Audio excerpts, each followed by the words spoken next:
अब इस सेक्शन में हम बात करने वाले हैं टर्मिनल के बारे में।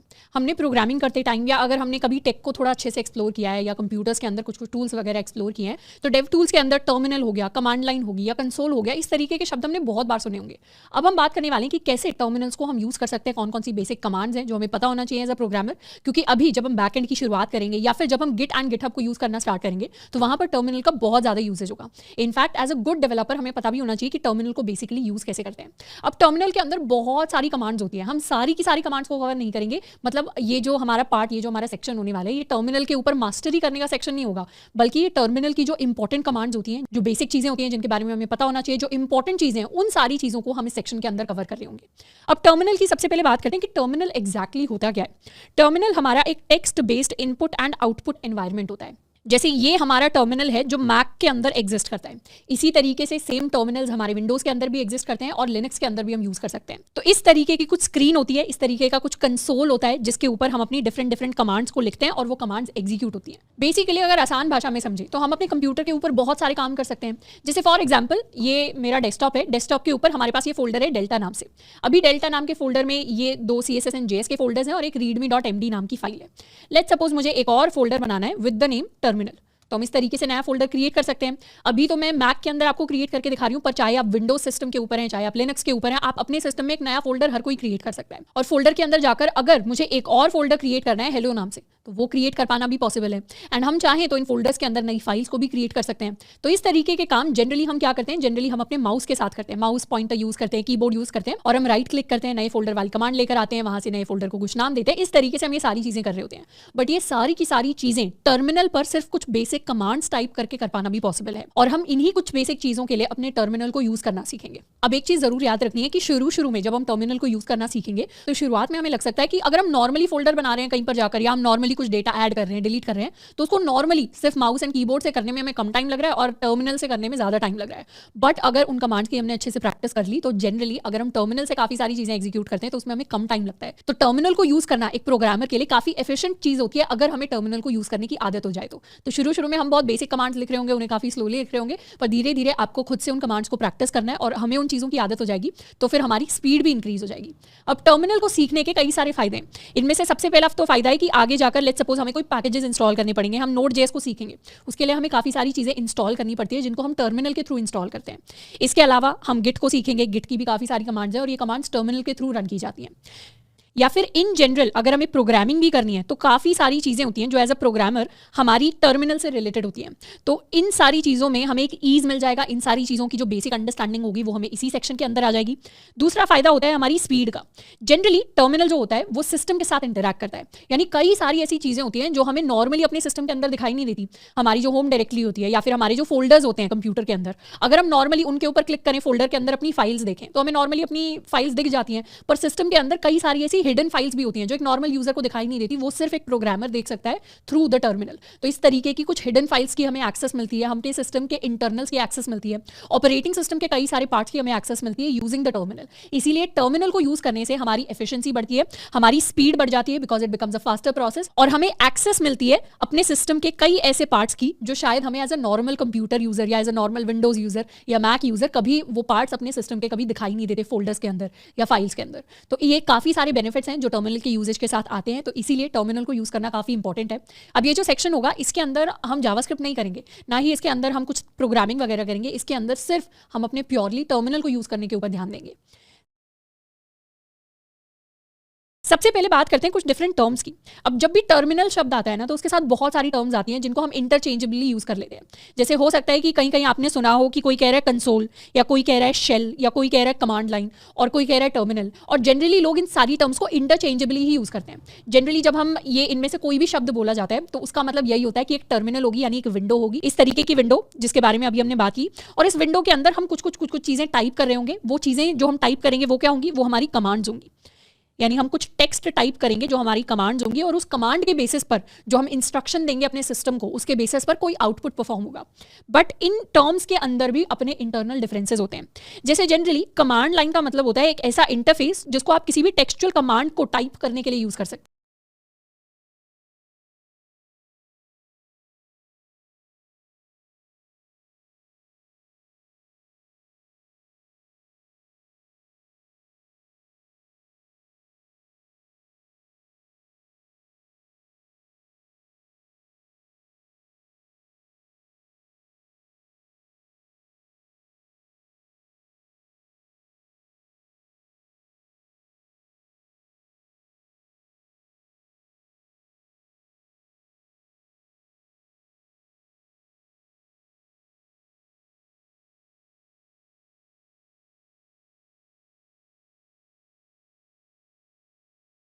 सबसे पहले बात करते हैं कुछ डिफरेंट टर्म्स की।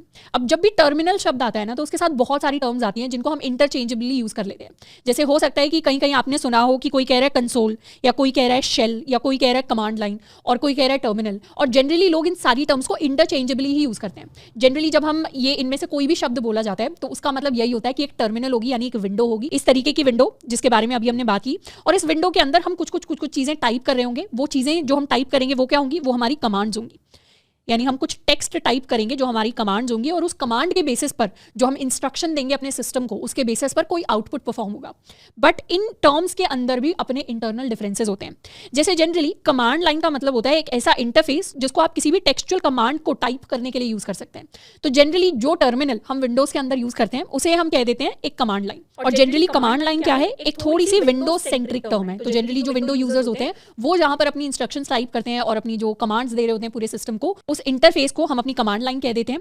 और टर्मिनल की बात करें तो terminal is a type of command line. Command line एक ऐसा इंटरफेस है जिसके ऊपर कमांड्स टाइप की जा सकती हैं। तो कमांड लाइन एक ऐसा इंटरफेस है जिसके ऊपर कमांड्स टाइप की जा सकती हैं, और टर्मिनल एक तरीके का कमांड लाइन है। तो जनरली जो मैक यूजर्स हैं, मैक के ऊपर जिस तरीके के इंटरफेस पर हम कमांड्स लिखते हैं उसे हम टर्मिनल कह देते हैं।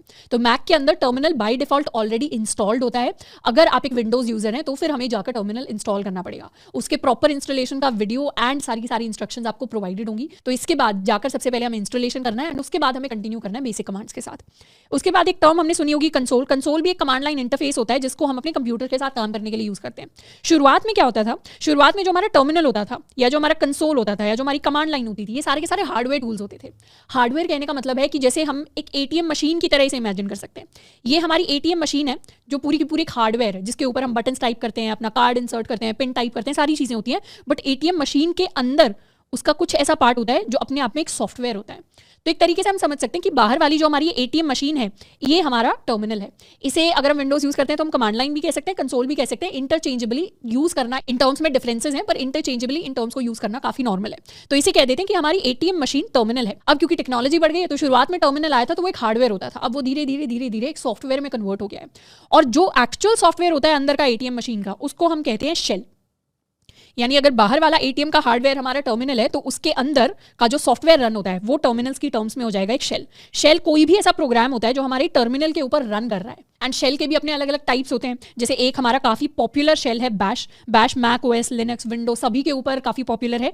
एक और काफी पॉपुलर शेल है हमारा Z shell. Z shell by default अब मैक ऑपरेटिंग सिस्टम के अंदर ऑलरेडी पहले से इंस्टॉल होकर आता है। अब ये यहाँ पर ऑल्दो हमने डेफिनेशंस लिख दी है, पर इन डेफिनेशंस को हमें याद रखने की जरूरत नहीं है, ना ही इस पर हमें उतना ज्यादा फोकस करना है थ्योरेटिकली। ये बस आपके एक बेसिक अंडरस्टैंडिंग के लिए है कि इवन दो ये सारी टर्म्स जब भी लोग कहते हैं तो वो एक ही चीज के बारे में बात कर रहे होते हैं, जनरली हमारा टर्मिनल। बट इन टर्म्स के अंदर अपने कुछ डिफरेंसेस होते हैं, अपने कुछ अलग अलग मीनिंग्स होते हैं। एग्जैक्ट मीनिंग हमें याद हो वो जरूरी नहीं है, बस थोड़ा सा आइडिया होना चाहिए कि हाँ हमारा टर्मिनल होता है, टर्मिनल के अंदर कोई प्रोग्राम रन करता है तो उसे हम शेल कह देते हैं, और शेल भी अलग अलग तरीके के होते हैं। अब जितने भी विंडोज यूजर्स हैं सारे के सारे विंडोज यूजर को गिट बैश इंस्टॉल करना पड़ेगा। गिट बैश से हम अपनी गिट की कमांड्स भी रन कर पाएंगे, और जितनी कमांड्स हम टर्मिनल के बारे में सीखेंगे इस सेक्शन में वो सारी की सारी कमांड्स भी हम अच्छे से रन कर पाएंगे। तो गिट बैश को का इंस्टॉलेशन का प्रोसेस विंडोज के ऊपर आपको ऑलरेडी दिया हुआ है। उसके साथ साथ आपको लिंक भी दिया हुआ है कि आप कहां से जाकर इंस्टॉल कर सकते हैं। अगर कोई ऐसे यूजर्स हैं जो शायद मैक ओएस पर है या लिनक्स पर है, वो भी जाकर गिट बैश को इंस्टॉल कर सकते हैं चाहे तो थ्रू द सेम लिंक। अब इसके अलावा जनरली मैक ओएस के ऊपर हमारा जो टर्मिनल होता है ऑलरेडी इंस्टॉल्ड होता है। जैसे टर्मिनल को देखने के लिए अपने फाइंडर में जाकर मैक के अंदर हम सर्च कर सकते हैं टर्मिनल।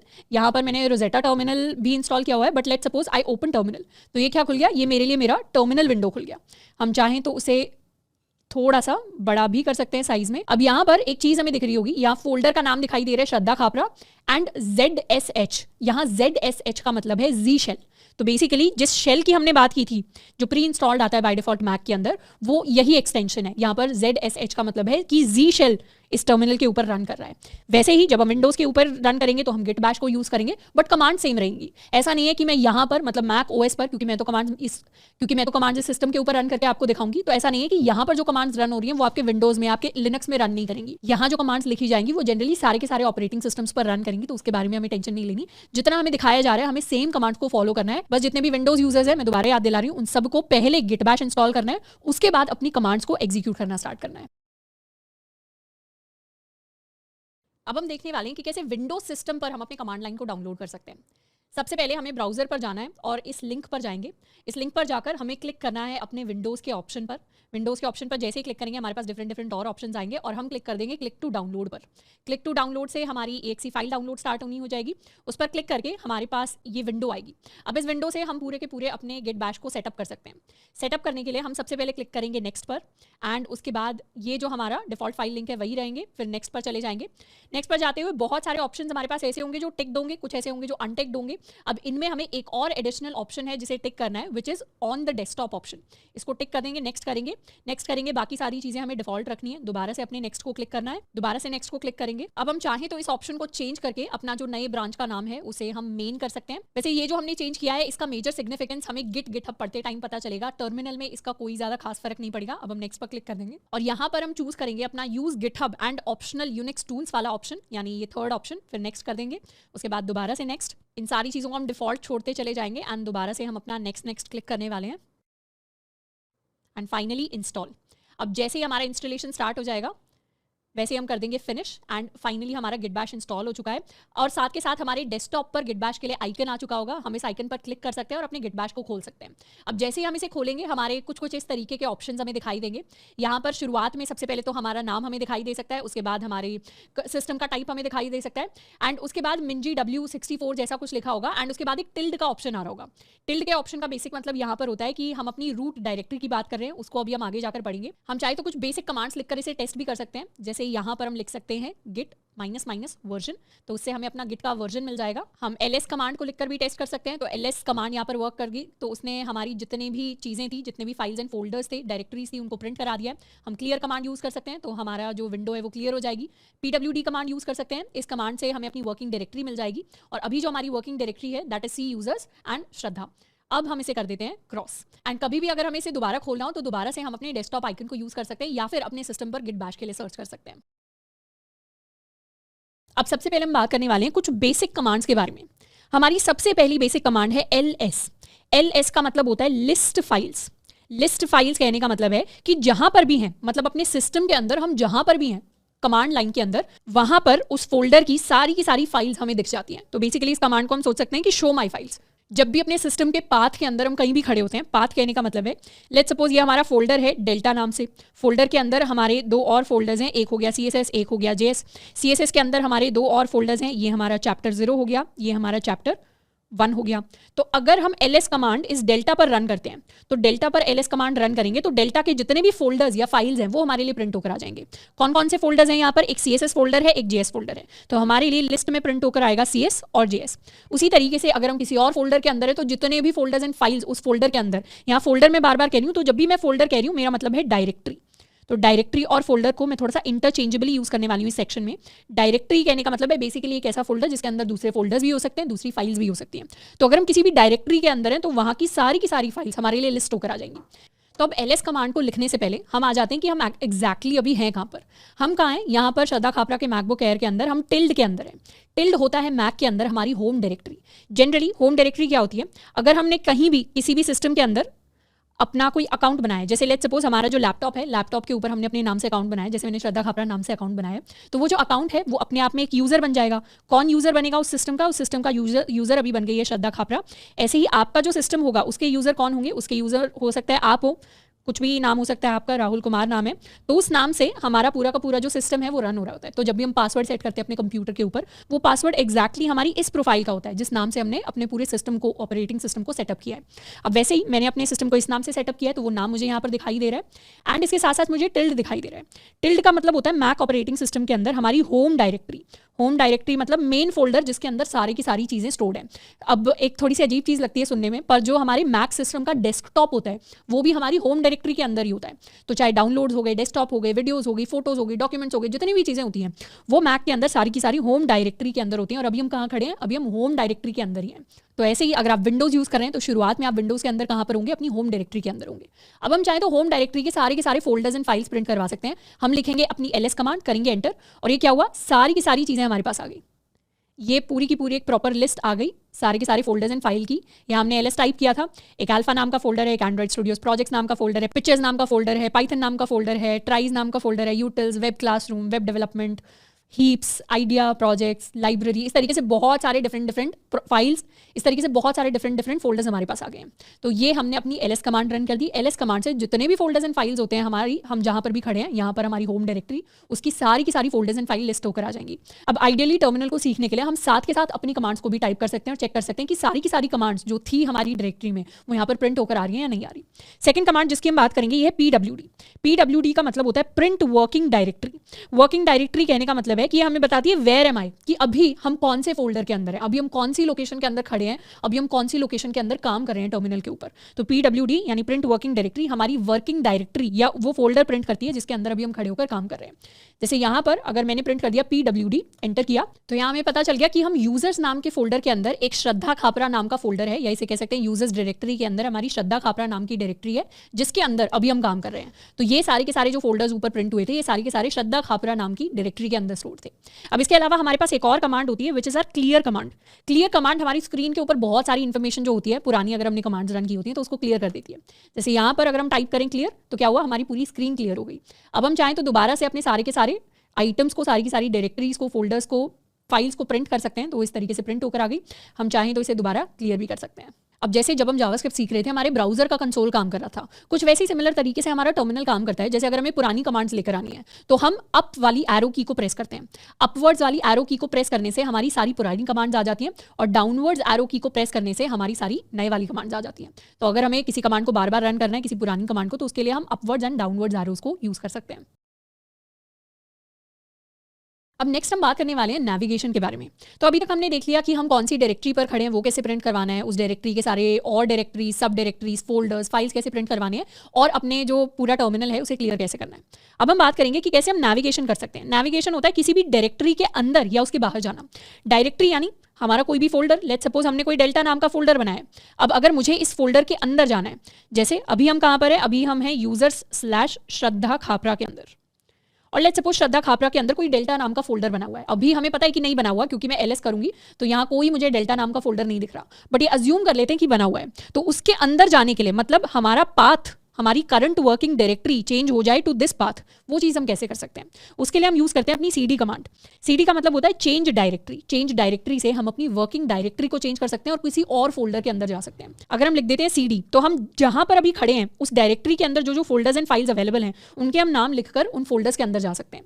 जैसे लेट्स सपोज हमारी जो अभी करंट वर्किंग डायरेक्टरी है उसके अंदर ये सारे फोल्डर्स अवेलेबल हैं। उसके अंदर हमारा डेस्कटॉप फोल्डर है, हमारा डॉक्यूमेंट्स फोल्डर है, हमारा डाउनलोड फोल्डर है। लेट्स सपोज हमें अपने डेस्कटॉप फोल्डर के अंदर जाना है। अब हम यहाँ पर लिख सकते हैं cd डेस्कटॉप। तो जैसे ही cd डेस्कटॉप करेंगे हम कहाँ पर आ जाएंगे, हम अपने डेस्कटॉप फोल्डर के अंदर आ जाएंगे। और कैसे वेरीफाई करें डेस्कटॉप फोल्डर के अंदर आ गए क्या, हम रन कर सकते हैं अपनी pwd कमांड, उससे हमारी करंट वर्किंग डायरेक्टरी आ जाएगी। तो उससे आ गया यूजर्स के अंदर, हम श्रद्धा खापरा के अंदर थे पहले, अब हम उसी फोल्डर के अंदर अपने डेस्कटॉप फोल्डर के अंदर आ गए। अब हम चाहें तो इसे क्लियर कर देते हैं, एक बार pwd करते हैं। अभी हम इस फोल्डर के अंदर हैं, डेस्कटॉप के अंदर। हम चाहें तो डेस्कटॉप की फाइल्स को भी प्रिंट करवा सकते हैं। ls करेंगे तो पता चल जाएगा डेस्कटॉप के 3 फोल्डर्स हमारे पास आ गए। कौन से 3 फोल्डर्स हैं, एक है डेल्टा, एक है एक्स्ट्रा डेटा, एक है कोडिंग आईडी। तो ये 3 फोल्डर्स हमें दिखाई भी दे रहे हैं हमारे डेस्कटॉप के ऊपर कि ये यहाँ पर आ रहे हैं। अब इसी तरीके से लेट्स सपोज हमें डेल्टा फोल्डर के अंदर जाना है, तो हम लिख सकते हैं cd डेल्टा। तो जैसे ही एंटर करेंगे हम डेल्टा फोल्डर के अंदर आ गए। अगर अब pwd करें तो हमें पता चल गया यूजर्स के अंदर श्रद्धा खापरा, श्रद्धा खापरा के अंदर डेस्कटॉप के अंदर हम थे ही, अब हम डेल्टा के अंदर आ गए हैं।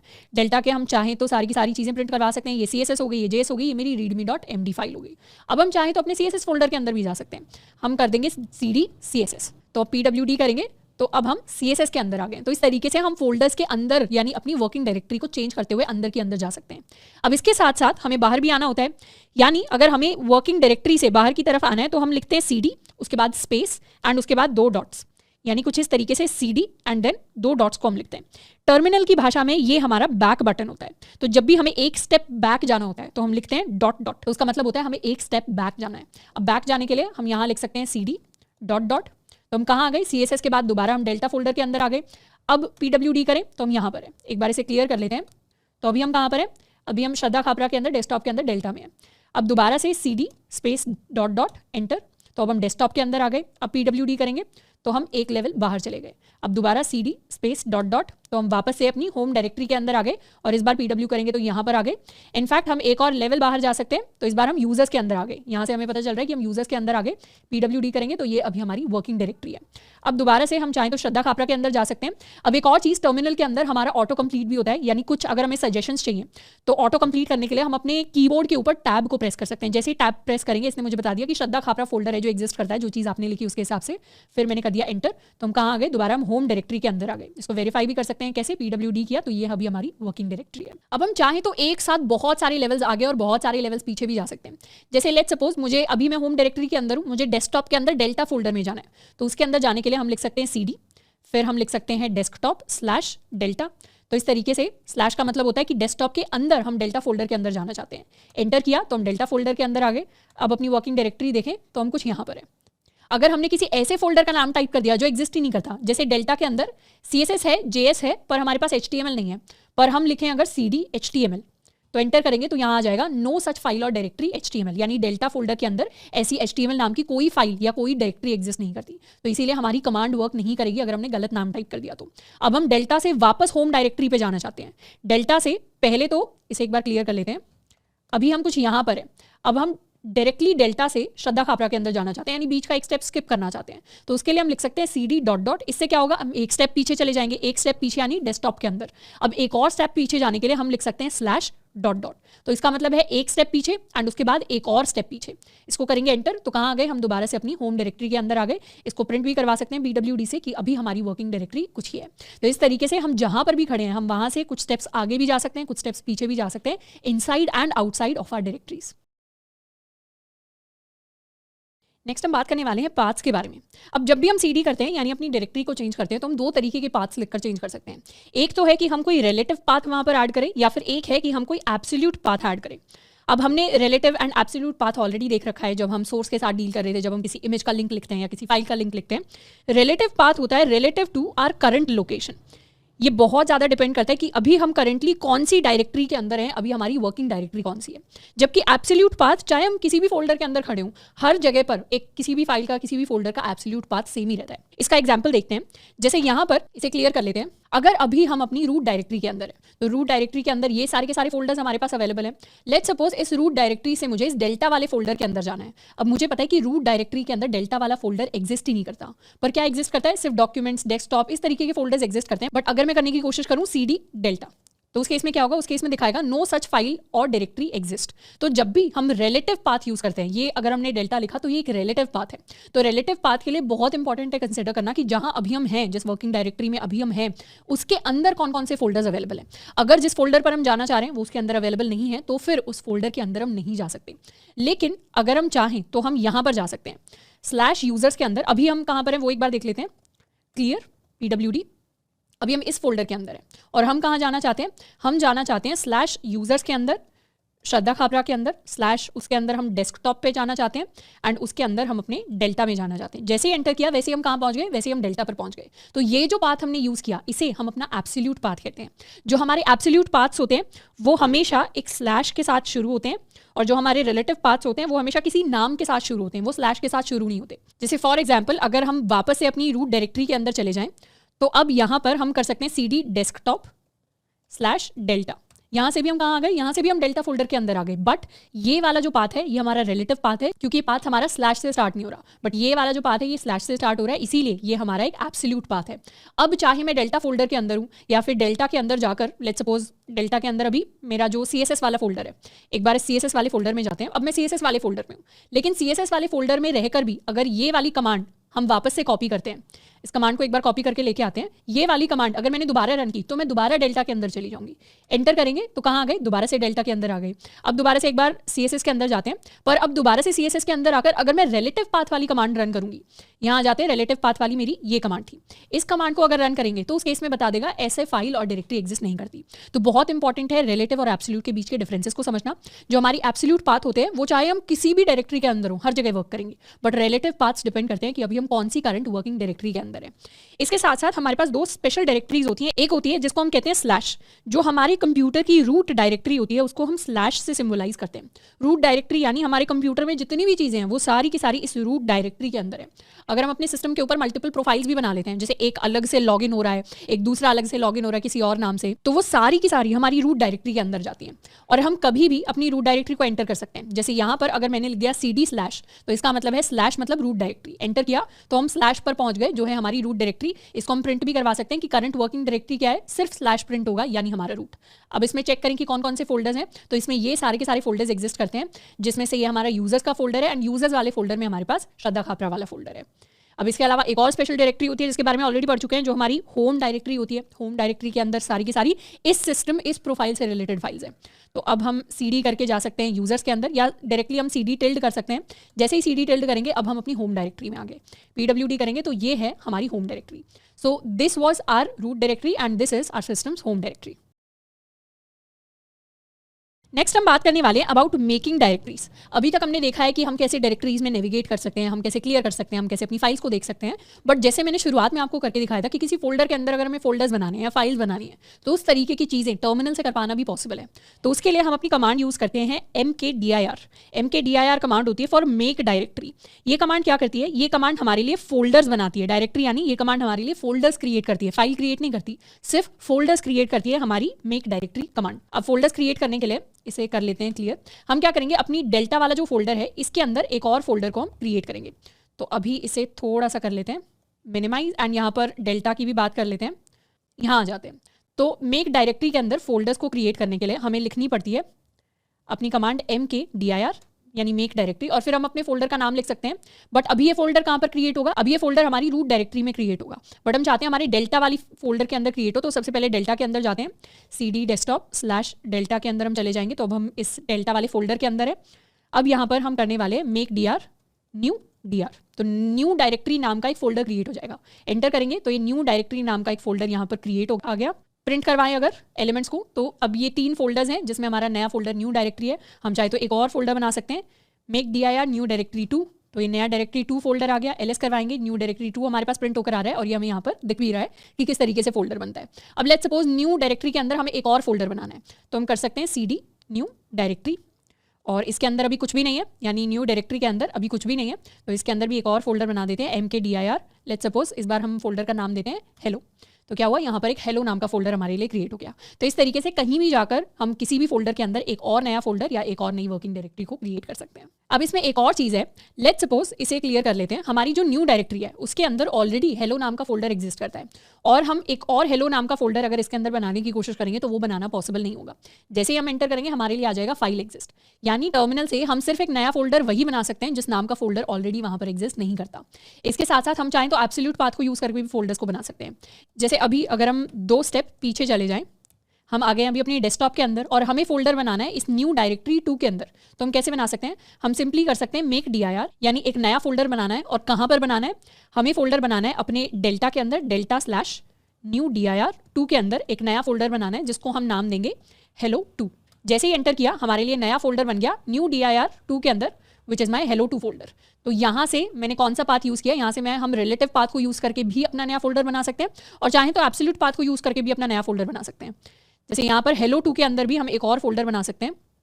थोड़ा सा इसे मिनिमाइज कर लेते हैं, एक रिलेटिव पाथ यूज़ करते हैं। लेट्स सपोज hello 2 के अंदर हम एक नया फोल्डर बनाते हैं abc, और यहाँ हम लिखेंगे users/ श्रद्धा खापरा /desktop/। तो ये क्या हो गया, ये हमारा एक नया फोल्डर बन गया जिसका नाम है abc। abc नाम से हमारा फोल्डर है, और ये वाले कौन से पाथ से हम उस फोल्डर को क्रिएट करने की कोशिश कर रहे हैं, एब्सोल्यूट पाथ से। जैसे ही एंटर करेंगे नो सच फाइल और डायरेक्टरी, यानी कुछ हमने गलत लिखा है। यूज़र के अंदर श्रद्धा खापरा के अंदर, डेस्कटॉप के अंदर डेल्टा है, डेल्टा के अंदर न्यू dir 2 है, न्यू dir 2 के अंदर हमारे पास hello 2 है। अच्छा, यहाँ पर हमें इसे यूज़र्स करना है, तो यूज़र नहीं, यूज़र्स वाली जो डायरेक्टरी है, एंटर। एंड नाउ hello 2 के अंदर हमारा जो abc नाम का फोल्डर है वो भी आ गया। तो इस तरीके से फोल्डर्स को चाहें तो नेविगेट करके एग्जैक्टली अपनी सब डायरेक्टरीज बना सकते हैं, नहीं तो हम अपने रिलेटिव एंड एब्सोल्यूट पाथ्स को भी यूज़ कर सकते हैं। नेक्स्ट हम बात करने वाले हैं फ्लैग्स के बारे में। फ्लैग्स हमारे कुछ कैरेक्टर्स होते हैं जो किसी भी कमांड के साथ एक्सटर्नल इन्फॉर्मेशन पास करने के काम आते हैं, जो उस कमांड के बिहेवियर को मॉडिफाई कर देते हैं। जैसे लेट्स सपोज किसी फोल्डर के अंदर हमें सारी की सारी फाइल्स को प्रिंट करवाना है, तो उसके लिए हम अपनी ls कमांड को यूज कर सकते हैं। लेकिन हम चाहें तो ls कमांड के साथ कुछ और एडिशनल चीजें भी टाइप कर सकते हैं, जिससे हम और एक्स्ट्रा इन्फॉर्मेशन एक्सट्रैक्ट कर सकते हैं उन सारी की सारी डायरेक्टरीज एंड फाइल्स के बारे में। इस तरीके से वो जो ls कमांड थी उसका ओरिजिनल बिहेवियर तो वैसा ही रहा, पर वो थोड़ा सा मॉडिफाई हो गया, थोड़ा सा ऑल्टर हो गया। तो इसको थोड़ा सा डिटेल में समझने के लिए हम सबसे पहले अपनी मैनुअल कमांड को सीखेंगे। मैनुअल कमांड, या इसे कहते हैं हम अपनी मैन कमांड। मैन कमांड से किसी भी दूसरी कमांड की हम सारी की सारी इंस्ट्रक्शन मैनुअल खोल सकते हैं। इंस्ट्रक्शन मैनुअल यानी हमने अभी तक कमांड्स पढ़ी हैं, जैसे हमारी ls कमांड हो गई, जैसे हमारी क्लियर कमांड हो गई, हमारी pwd कमांड हो गई, हमारी cd कमांड होगी, हमारी make dir कमांड हो गई। तो इस तरीके से अगर लेट्स सपोज हमें जानना है कि हमारी ls कमांड एक्चुअली काम कैसे करती है, मुझे उसकी डिटेल्स जाननी है, तो हर कमांड की सिस्टम के अंदर अपनी एक मैनुअल होती है।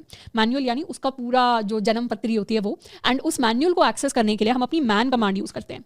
किसी भी कमांड के नाम के सामने अगर हम मैन लिख देते हैं तो वो हमें इन्फॉर्मेशन दे देता है अबाउट दैट पर्टिकुलर कमांड। तो अगर मैंने मैन ls लिख दिया तो वो मुझे ls कमांड की इन्फॉर्मेशन दे देगा, मैंने मैन mkdir लिख दिया तो मुझे मेक डायरेक्टरी वाली कमांड की इन्फॉर्मेशन दे देगा।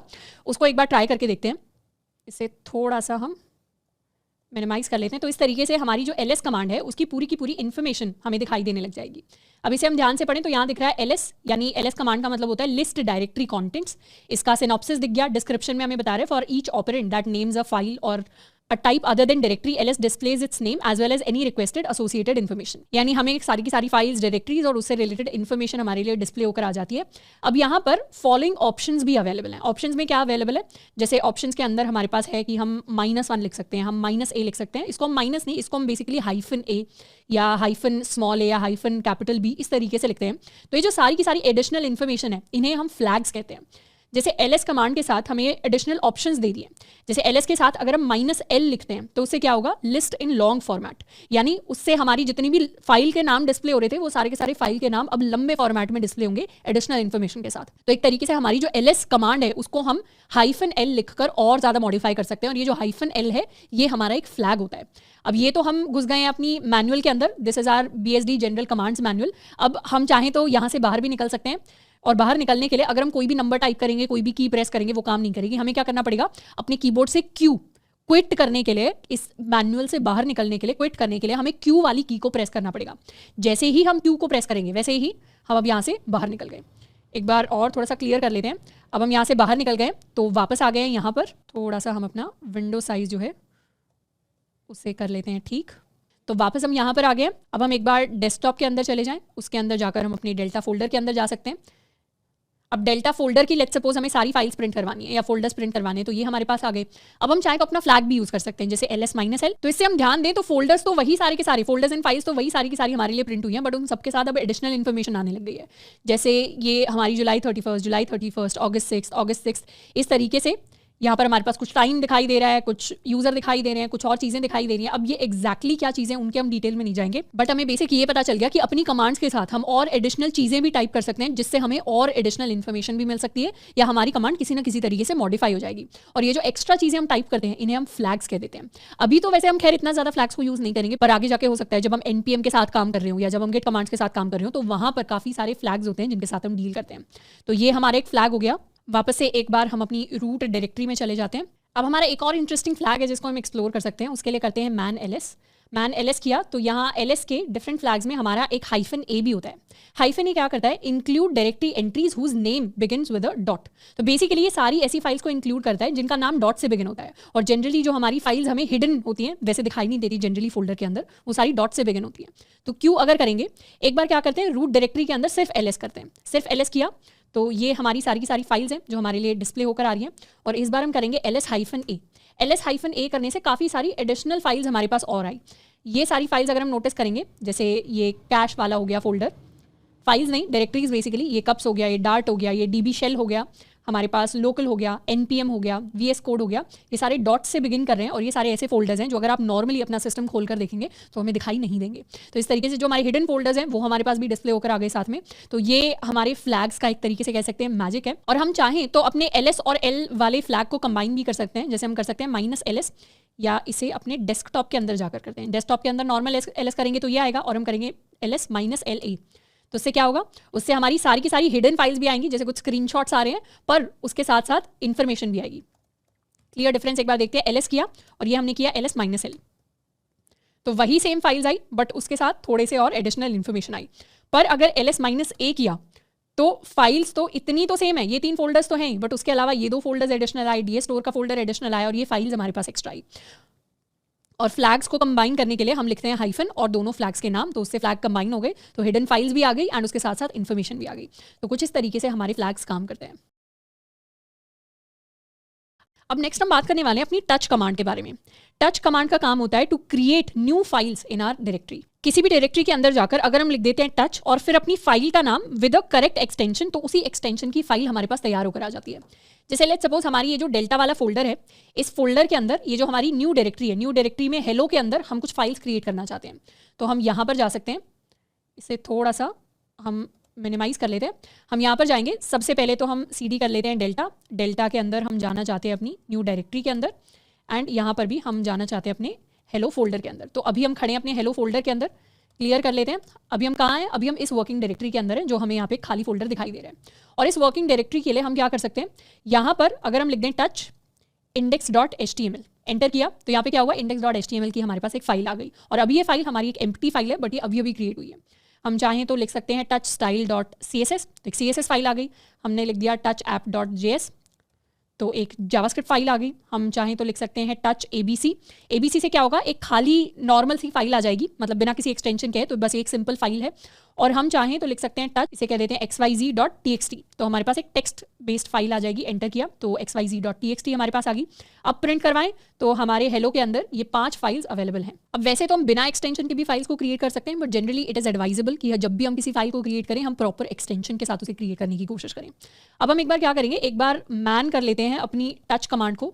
तो टच कमांड एक्जैक्टली क्या करती है, टच कमांड का काम फाइल्स क्रिएट करना नहीं होता।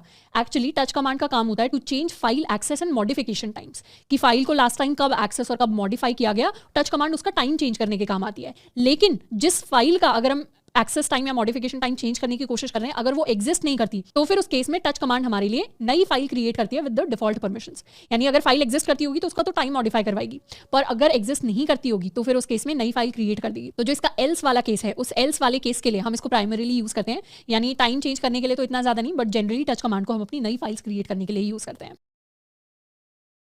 अब नेक्स्ट आ जाते हैं एक और इंपॉर्टेंट कमांड पे जो यूज होती है हमारी to delete our files and folders.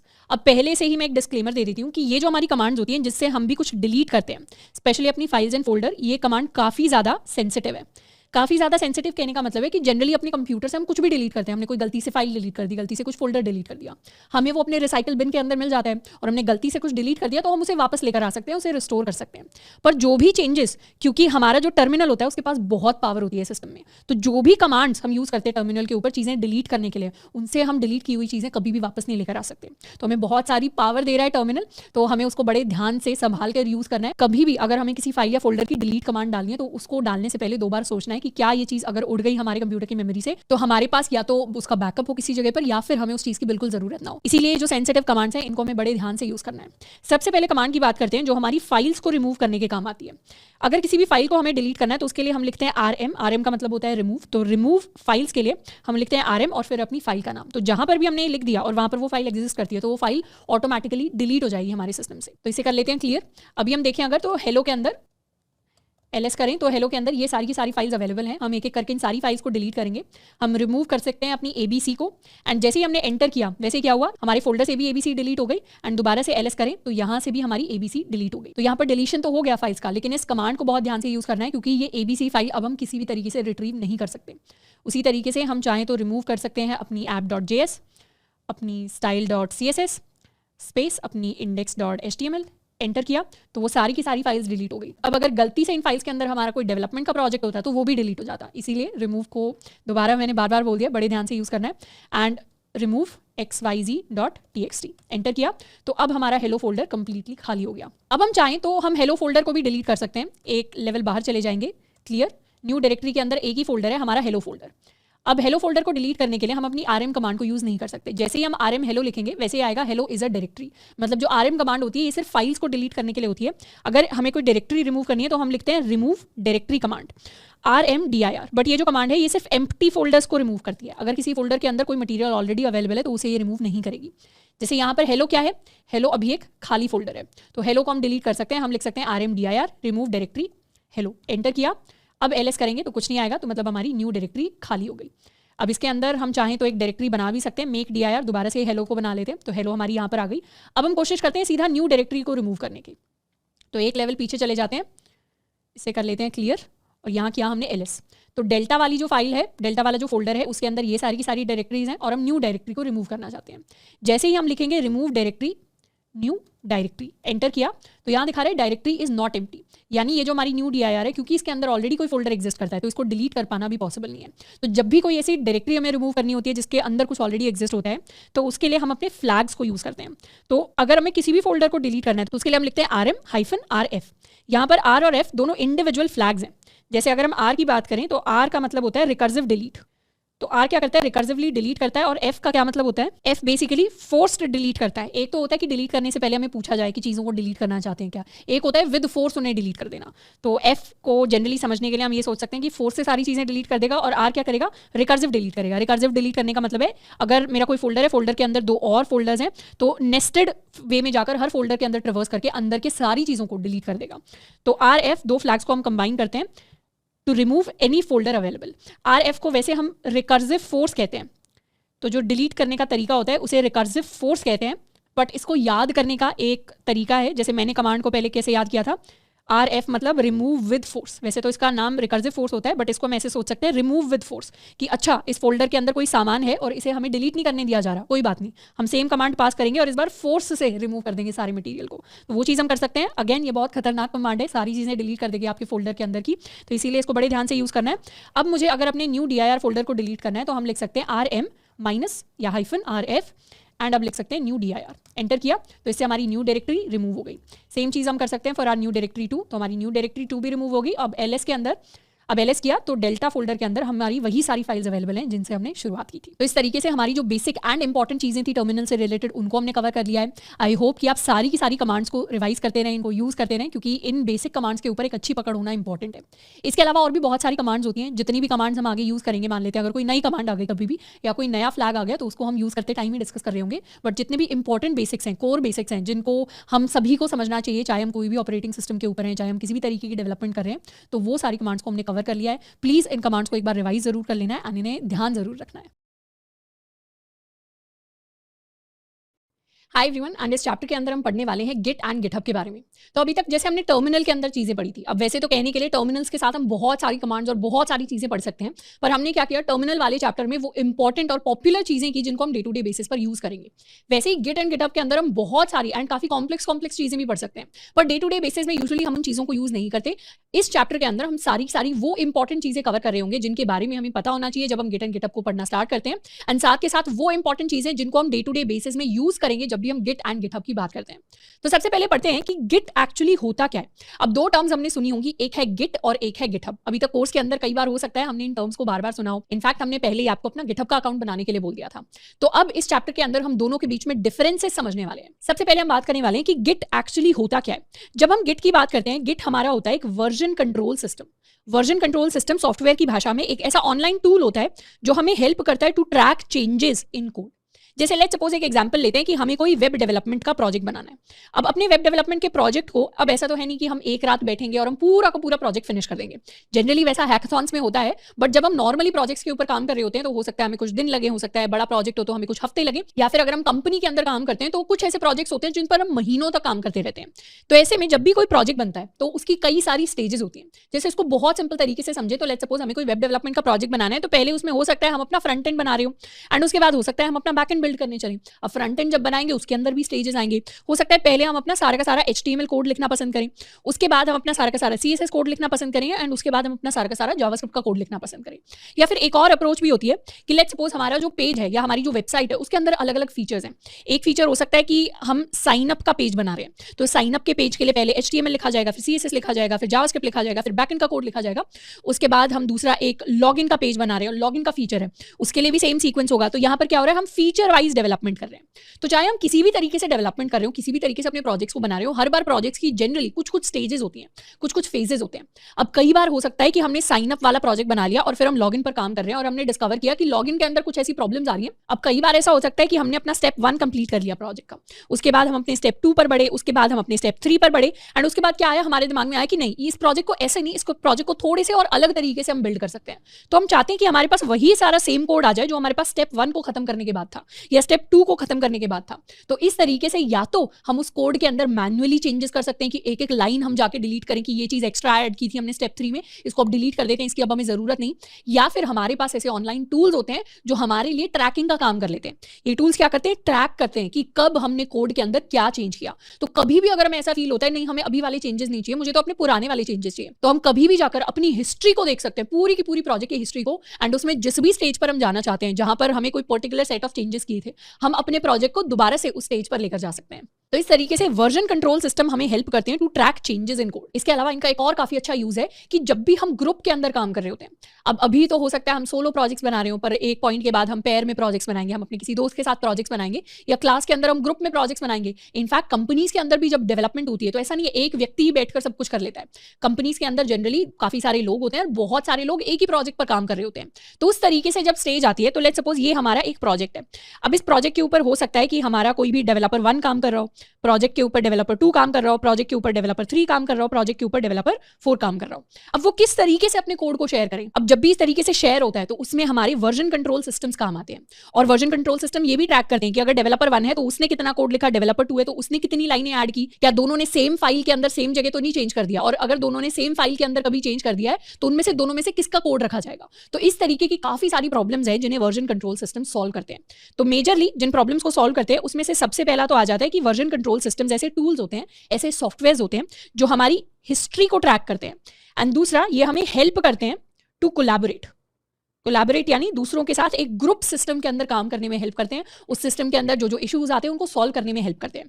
तो ये तो हो गए हमारे वर्जन कंट्रोल सिस्टम्स। अब गिट क्या है, एक तरीके का वर्जन कंट्रोल सिस्टम है। अब ऐसा नहीं है कि गिट अकेला वर्जन कंट्रोल सिस्टम है, हमारे मार्केट के अंदर और भी काफी सारे वर्जन कंट्रोल सिस्टम्स होते हैं, लेकिन गिट हमारे पास फ्री है, यानी कोई भी इसे यूज कर सकता है, हम इसके कोई पैसे नहीं देने पड़ते, ओपन सोर्स है, ये सबके लिए एक्सेसिबल है, चाहे किसी इंडिविजुअल को यूज करना हो, चाहे किसी कंपनी को यूज करना हो, कुछ इस तरीके की चीजें नहीं है। हम चाहें तो खुद जाकर गिट कैसे काम करता है उसको समझ सकते हैं, उसकी रेपोजिटरीज यानी ऑनलाइन फोल्डर्स हमारे पास कोड अवेलेबल होता है, हम उसे जाकर देख सकते हैं, हम उसमें हेल्प कर सकते हैं, कंट्रीब्यूट कर सकते हैं। साथ के साथ गिट सबसे पॉपुलर है, चाहे इंडिविजुअल यूजेज की बात हो गई या फिर चाहे हम कंपनी के अंदर जाके किस तरीके से डेवलपमेंट करते हैं, मैक्सिमम जगह आपको गिट वर्जन कंट्रोल सिस्टम ही देखने को मिलेगा। इसके साथ साथ गिट काफी फास्ट है और काफी स्केलेबल है, जो हमें बड़ी प्रॉब्लम्स के साथ काम करने में भी हेल्प कर देता है। तो इसीलिए इस चैप्टर के अंदर हम गिट को एंड गिटहब को डिटेल में कवर करने वाले हैं। अब इसके साथ साथ एक और स्पेशल चीज, अब यहाँ पर जब हम गिट की बात करते हैं तो हमें ये सोचना चाहिए कि हाँ गिट हमारा एक टूल है जिसे हम यूज करते हैं, पर एक्चुअली अगर हम गिट गिटहब को अच्छे से जानते हैं तो उससे हम एज अ स्किल भी अपने रेज्यूमे के अंदर मेंशन कर सकते हैं। और अगर हम स्किल की तरह भी नहीं करना, तो एक बार हमने गिट एंड गिटहब को चलाना सीख लिया तो उसके बाद रेज्यूमे में जाकर जहां हम अपनी टूल्स एंड टेक्नोलॉजीज लिखते हैं वहां पर हम स्पेशली मेंशन कर सकते हैं कि हमें गिट एंड गिटहब के साथ भी काम करना आता है। तो ये तो हो गई हमारी गिट की बात। नेक्स्ट हम बात करेंगे कि गिटहब क्या है। गिट तो हमारे पास एक ऑनलाइन टूल है जो वर्जन कंट्रोल सिस्टम है, जो चीजें ट्रैक करता है, कोलैबोरेट करने में हेल्प करता है, कई सारी उसके अंदर फंक्शनैलिटीज हैं। पर गिटहब एक ऐसी वेबसाइट है जिसके ऊपर हम अपनी रेपोजिटरीज ऑनलाइन होस्ट करते हैं। तो GitHub is based on git, यानी जो काम गिट एक टूल एक सॉफ्टवेयर करता था वही सेम काम गिटहब एक वेबसाइट कर देती है। तो गिटहब हमारी एक वेबसाइट है जिसको हम समझ सकते हैं कि ये टेक्निकल टर्म्स वाला फेसबुक है या इंस्टाग्राम है। जैसे इंस्टाग्राम के ऊपर हम अपना अकाउंट बनाते हैं, उसके बाद हम अपनी सारी फोटोज लिख सकते हैं। अब कोई अगर एक्टर होगा या कोई मॉडलिंग एजेंसी में होगा तो वो डायरेक्टली क्या करेगा, या तो कंपनी को अपना पोर्टफोलियो भेजेगा या फिर वो हो सकता है साथ के साथ अपनी इंस्टाग्राम प्रोफाइल भेज दें कि हमारे इस तरीके के शूट्स हुए या इस तरीके का कंटेंट हम डालते हैं। तो वैसे ही एज अ डेवलपर अगर हमें किसी कंपनी के अंदर जॉब के लिए अप्लाई करना होता है तो हम अपना रेज्यूमे तो भेजते ही हैं, साथ के साथ अपनी गिटहब प्रोफाइल भी भेजते हैं। तो गिटहब ऐसी वेबसाइट है जिसके ऊपर जाकर हम अपना अकाउंट बनाते हैं और उसके ऊपर जाकर हम अपने प्रोजेक्ट्स को जनरली अपलोड करते हैं। तो हमारे जितने भी प्रोजेक्ट्स होते हैं उनका जितना भी कोड होता है, कोई भी अगर हायरिंग मैनेजर है या एचआर है वो जाकर हमारी गिटहब प्रोफाइल पर जा सकते हैं, एंड गिटहब प्रोफाइल के अंदर हमारे जितने भी प्रोजेक्ट्स होंगे वो जाकर चेकआउट कर सकते हैं हमने किन टेक्नोलॉजीज के प्रोजेक्ट्स बनाए थे या कब उन प्रोजेक्ट्स पर काम किया था, कौन कौन सी लाइन ऑफ कोड है जो हमने लिख रखी है उन प्रोजेक्ट्स के अंदर। तो इस तरीके से थोड़ी ऑथेंटिसिटी बढ़ जाती है कि हाँ इस व्यक्ति को गिटहब चलाना तो आता ही है, साथ के साथ इन्होंने अपने प्रोजेक्ट्स वहां पर डाल भी रखे हैं। तो गिटहब क्या है? गिटहब हमारी वेबसाइट है जिसके ऊपर जनरली हम अपनी प्रोजेक्ट्स या इनको हम रेपोजिटरीज भी कहते हैं। रेपोजिटरीज यानी हमारे फोल्डर्स, तो जो हमारे फोल्डर्स होते हैं जिनको हम ऑनलाइन होस्ट करते हैं उसको रेपोजिटरी या शॉर्ट में हम उन्हें रेपो भी कह सकते हैं। तो इसके ऊपर हम अपनी रेपोज को होस्ट करते हैं। अब ऑलरेडी आई होप कि हम सभी ने गिटहब का अकाउंट बना लिया होगा। अगर नहीं भी बनाया है तो हमें क्या करना होता है, हमारे पास कोई भी ईमेल आईडी है, जैसे यहाँ पर मैंने एक सैम्पल ईमेल आईडी बनाई है डेल्टा स्टूडेंट के नाम से, तो इस तरीके से हो सकता है हमारे पास कोई भी ईमेल आईडी हो, चाहे वो जीमेल आईडी है, चाहे वो किसी कंपनी की आईडी है या हमारे कॉलेज की आईडी है, पर जनरली प्रेफर करिए कि गिटहब के लिए हम अपनी कोई पर्सनल ईमेल आईडी या जीमेल आईडी यूज करें, क्योंकि कॉलेज की आईडी हो सकता है एक पॉइंट के बाद काम ना करे, पर हम तो अपनी गिटहब की आईडी एक ही बनाते हैं। जैसे इंस्टाग्राम अकाउंट जनरली एक ही होता है, फेसबुक अकाउंट, लिंक्डइन अकाउंट एक ही होते हैं, वैसे गिटहब अकाउंट भी एक ही होता है जिसके ऊपर हम अपने सारे कोड्स अपलोड करेंगे थ्रू आउट आवर लाइफ। तो इसीलिए अपनी पर्सनल ईमेल आईडी के साथ काम करना है। हम क्या कर सकते हैं, सीधा गिटहब पर जाकर हम साइन अप कर सकते हैं। साइन अप करके सबसे पहले तो हमसे हमारी आईडी मांगी जाएगी, तो we can write deltastudent@apnacollege.in, continue. तो अब अपने लिए हम कोई पासवर्ड क्रिएट कर सकते हैं सिक्योर सा, इसे कर लेते हैं कंटिन्यू, और हम अपने लिए कोई भी यूजर नेम सेलेक्ट कर सकते हैं। जनरली जो हमारा यूजर नेम होता है हम उसे अपना first name and last name रखते हैं। अगर आपका कोई कॉमन नाम है जैसे राहुल कुमार, नेहा कुमारी, इस तरीके का अगर कॉमन नाम है तो उस केस में हम अपना नाम एंड उसके बाद कुछ और साथ में अपेंड कर सकते हैं, कोई नंबर, अपना डेट ऑफ बर्थ या इस तरीके से। तो let me right delta student 101, ये अवेलेबल है और इसको कर लेते हैं कंटिन्यू। अब मुझे अपडेट्स नहीं चाहिए प्रोडक्ट्स के बारे में, इसको भी कर लेते हैं कंटिन्यू। वेरीफाई कर लेते हैं if we are a genuine person. तो ये हमारे पास कोई कोड आया होगा एंड कोड को हम जाकर यहाँ पर लिख सकते हैं। हम चूज़ कर सकते हैं कि हम टीम में काम करने वाले हैं नहीं। अभी के लिए आई एम अ स्टूडेंट, तो मैं बस अकेले काम करूँगी। टीचर है, स्टूडेंट है, मैं स्टूडेंट हूँ, मैंने कर दिया कंटिन्यू। एंड इसके बाद हम चाहें तो चूज़ कर सकते हैं कौन कौन से स्पेसिफिक फीचर्स हमें चाहिए। हम कोलैबोरेटिव कोडिंग करने वाले हैं अभी के लिए। ऑटोमेशन CI/CD थोड़ी सी आगे की चीज़ें, उनको अभी के लिए हम नहीं करेंगे। हम कम्युनिटी देखने वाले हैं, इसको कर लेते हैं कंटिन्यू। एंड इस तरीके से हमारे पास ऑप्शन आ सकता है पेमेंट का, पर हम फ्री अकाउंट यूज़ करने वाले हैं। तो अगर आप एक स्टूडेंट हैं और इनफैक्ट अगर आप अपनी स्कूल की ईमेल आईडी या कॉलेज की ईमेल आईडी के साथ लॉगिन करते हैं तो गिटहब आपको काफ़ी सारे फीचर्स दे देता है। तो एक और पैरेलल तरीका ये हो सकता है कि अपनी पर्सनल ईमेल आईडी के साथ तो आप गिटहब का अकाउंट बना ही लें, साथ के साथ कॉलेज ईमेल आईडी के साथ एक पैरेलल अकाउंट बना लें, जिससे आप गिटहब के कुछ कुछ फीचर्स या एक्स्ट्रा क्रेडिट्स वहाँ पर मिलते हैं जब तक आप अपने कॉलेज से ग्रेजुएट नहीं हो जाते। तो इस तरीके का पेज, डैशबोर्ड पेज हमारे पास आएगा। तो ये हमारा गिटहब का डैशबोर्ड है। पर जनरली हम इस पेज के साथ नहीं, हम क्या करते हैं, राइट में हमारा प्रोफाइल का ऑप्शन आएगा और इसमें हम चाहें तो हम अपनी रेपोजिटरीज देख सकते हैं, यानी वो प्रोजेक्ट्स जो हमने अपलोड कर रखे हैं यहाँ पर, या फिर हम अपनी प्रोफाइल देख सकते हैं। तो अपनी प्रोफाइल पर जाते हैं और ये हमारा प्रोफाइल का पेज है। अब गिटहब के ऊपर काफ़ी सारी चीज़ें हमें मिलेंगी। ये हमारे यहाँ पर कॉन्ट्रीब्यूशंस दिखते हैं कि हमने कब कब कोड जो है या हमने कब कब गिटहब को यूज़ किया है कुछ भी काम करने के लिए। यहाँ हम अपनी प्रोफाइल को चाहें तो एडिट कर सकते हैं। यहाँ हमें अपनी सारी रेपोजिटरीज दिखने वाली हैं, यहाँ सारे प्रोजेक्ट्स दिखने वाले हैं एंड इस तरीके से काफ़ी सारी चीज़ें हम हैं जो यहाँ पर कर सकते हैं। अब ऑलरेडी एग्जिस्टिंग मैं आपको एक गिटहब का अकाउंट दिखाऊं तो ये अपना कॉलेज का हमने गिटहब का अकाउंट बनाया है। तो यहाँ पर अपना कॉलेज की हम प्रोफाइल पर आ जाते हैं। तो ये हमारी प्रोफाइल है। इस प्रोफाइल के ऊपर रेपोजिटरीज में जाएं तो कई सारी रेपोजिटरीज हमें दिखेंगी। हम डेल्टा वाली रेपो में जाएं तो ये वही रेपो है जिसके ऊपर आपको कुछ कुछ कोड्स या कुछ कुछ असाइनमेंट्स प्रोवाइडेड थे। तो अब जाकर आप इसको चेकआउट भी कर सकते हैं। होपफुली इस ट्यूटोरियल के बाद हम काफ़ी सारी चीज़ें देख पाएंगे। यहाँ मुझे दिख रहा है कि कौन सी लैंग्वेजेस यूज़ हुई हैं इस रेपो के अंदर। इसके अंदर HTML, JavaScript and CSS use हुआ है। तो यहाँ कई सारी फाइल्स दिख रही हैं। फोल्डर है CSS का, ये JS का फोल्डर है, ये git ignore नाम की फाइल है, ये readme.md नाम की फाइल है। यहाँ पर कई सारी चीज़ें दिख रही हैं। यहाँ पर कुछ कुछ चीज़ें जो हैं वो लिखी हुई हैं, कुछ 16 कमिट्स करके लिखा हुआ है। हम ये सारी चीज़ें सीखेंगे कि इन सब चीज़ों का मतलब क्या है, क्योंकि जब हम एक बार गिटहब को खोलते हैं हमें बहुत सारी इन्फॉर्मेशन एक साथ दिखती है। उस इन्फॉर्मेशन को छोटे छोटे इंपॉर्टेंट टुकड़ों में तोड़कर कैसे समझना है उसको हम डिटेल में समझने वाले हैं। तो ये तो हो गया एक एग्जिस्टिंग पेज हमारा। अगर नया अकाउंट बनाए तो वो कुछ इस तरीके का हमें दिखाई देगा। और अब गिटहब पर हम कुछ कुछ चीज़ें करके देखते हैं और उसके बाद हम अपने गिट को एक्सप्लोर करेंगे। तो सबसे पहले गिटहब पे अकाउंट हमने ऑलरेडी बना लिया है, या अगर आपके पास ऑलरेडी अकाउंट था तो उस पर आप जाकर लॉगिन कर सकते हैं। अब सेकंड चीज जो हम करने वाले हैं वो है to create a new repository, यानी न्यू रेपोजिटरी या न्यू फोल्डर या नया प्रोजेक्ट कैसे क्रिएट करते हैं गिटहब से। तो हम एक डेल्टा डेमो नाम का प्रोजेक्ट बनाएंगे गिटहब पर जाकर।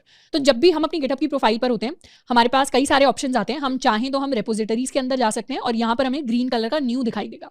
इस पर हम क्लिक करेंगे तो अब हमारे लिए क्रिएट और न्यू रेपोजिटरी का पूरा एक पेज आ जाएगा।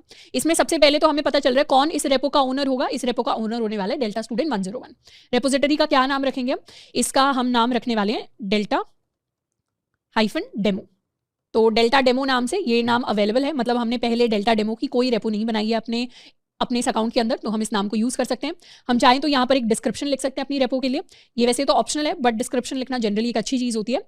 This is a demo for Git and GitHub class. हम फिर ये दो ऑप्शन हमारे पास आते हैं। एक तो है कि हम पब्लिक रेपोज बना सकते हैं, एक हम प्राइवेट रेपोज बना सकते हैं। तो पब्लिक रेपोज जनरली वो होती हैं जो सबको दिखाई देती हैं, मतलब हमने अपने अकाउंट में बना ली तो उसको कोई और अगर हमारा अकाउंट देखने आ रहा है तो वो देख सकते हैं। जैसे इंस्टाग्राम पर पब्लिक एंड प्राइवेट प्रोफाइल होती है, पर यहाँ पर पब्लिक एंड प्राइवेट प्रोफाइल नहीं है, प्रोफाइल तो हर कोई देख सकता है, पर पब्लिक एंड प्राइवेट फोटोज हैं। जैसे इंस्टाग्राम के ऊपर हम स्टोरी लगाते हैं, कुछ स्टोरीज होती हैं जो पब्लिक होती हैं जो हर कोई देख सकता है, कुछ स्टोरीज होती हैं जो सिर्फ क्लोज फ्रेंड्स को दिखाई देती हैं।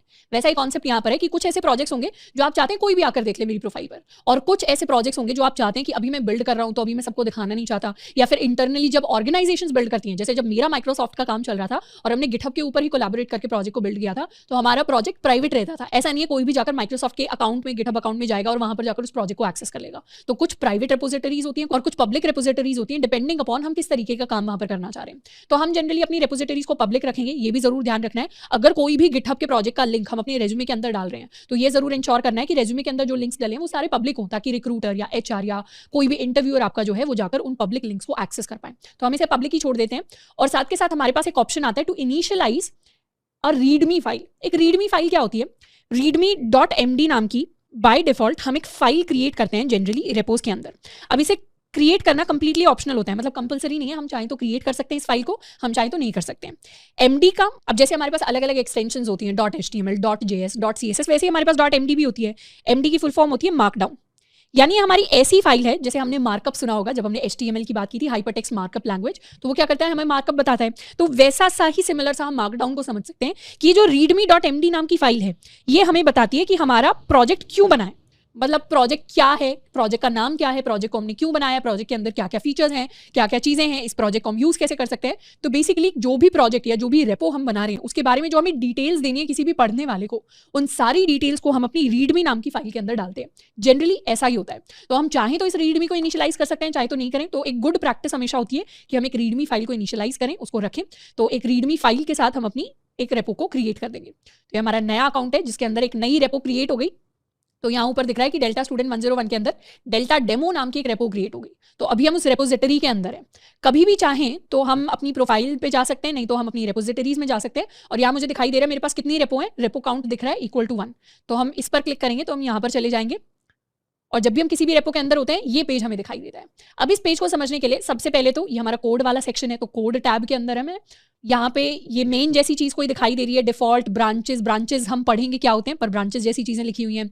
यहाँ पर ये readme.md नाम की फाइल मुझे दिखाई दे रही है जिसके आगे इनिशियल कमिट लिखा हुआ आ रहा है, और ये मेरी readme.md है। तो readme.md फाइल तो है ही, प्लस उस फाइल का डेटा भी हमारे कोड वाले पेज पर हमें दिखाई देता है कि इस readme के अंदर क्या लिखा हुआ है। उस readme के अंदर एक तो टाइटल लिखा हुआ है डेल्टा डेमो, और उसके नीचे डिस्क्रिप्शन लिखा हुआ है this is demo for git and GitHub class. तो ये readme के अंदर ऑलरेडी लिखा हुआ है। तो अगर कल को जाकर आप डेल्टा स्टूडेंट 101 की प्रोफाइल पर जाते हैं तो आपको भी सेम चीजें दिखाई देंगी। अब ये कमिट क्या होता है, या यहाँ पर ये जो 1 कमिट जैसी चीज लिखी हुई है इसका क्या मतलब है? कमिट्स को वैसे तो बाद में जाकर हम डिटेल में समझेंगे। तो कमिट का जनरल मतलब होता है कि हमने कोई चेंज किया है, तो कमिट्स हमारे सारे के सारे चेंजेस को बताते हैं। और जब भी गिट के अंदर चेंजेस होते हैं तो जनरली इंटरनली चेंजेस 2 स्टेप्स के अंदर होते हैं। 2 स्टेप्स के अंदर ऐसे होते हैं कि सबसे पहले तो हम अपने चेंज को ऐड करते हैं। लेट्स सपोज चेंज क्या हो सकता है कि हमने फाइल के अंदर कुछ चेंज किया है, हमने किसी कोड को चेंज किया है, हमने किसी फाइल को डिलीट कर दिया, हमने कोई नई फाइल क्रिएट कर दी है। तो पूरे प्रोजेक्ट के अंदर अगर हम एक सिंगल डॉट भी चेंज करते हैं तो वो भी एक वैलिड चेंज होता है। तो पहले तो चेंजेस को ऐड किया जाता है, फिर उन चेंजेस को हम कमिट करते हैं। कमिट करने का होता है उसको मेमोरी के अंदर छाप देते हैं। इसको हम ऐसे समझ सकते हैं कि हमने किसी को लेटर लिखा, तो पहले तो है कि हमने सिर्फ किसी को एक ब्लैंक लेटर लिया और उसके अंदर अपना पूरा का पूरा मैसेज लिख दिया। मैसेज लिखने का मतलब है कि हमने चेंज को ऐड कर दिया, कि हमने कोई चेंज किया है, सच्ची बात है, और वो चेंज हमें दिखाई भी दे रहा है, पर अभी वो चेंज फाइनल नहीं है। उस लेटर के ऊपर हमें क्या लगाना पड़ेगा, एक स्टैंप लगाना पड़ेगा, ताकि वो लेटर फाइनली हम जाकर पोस्ट कर पाए।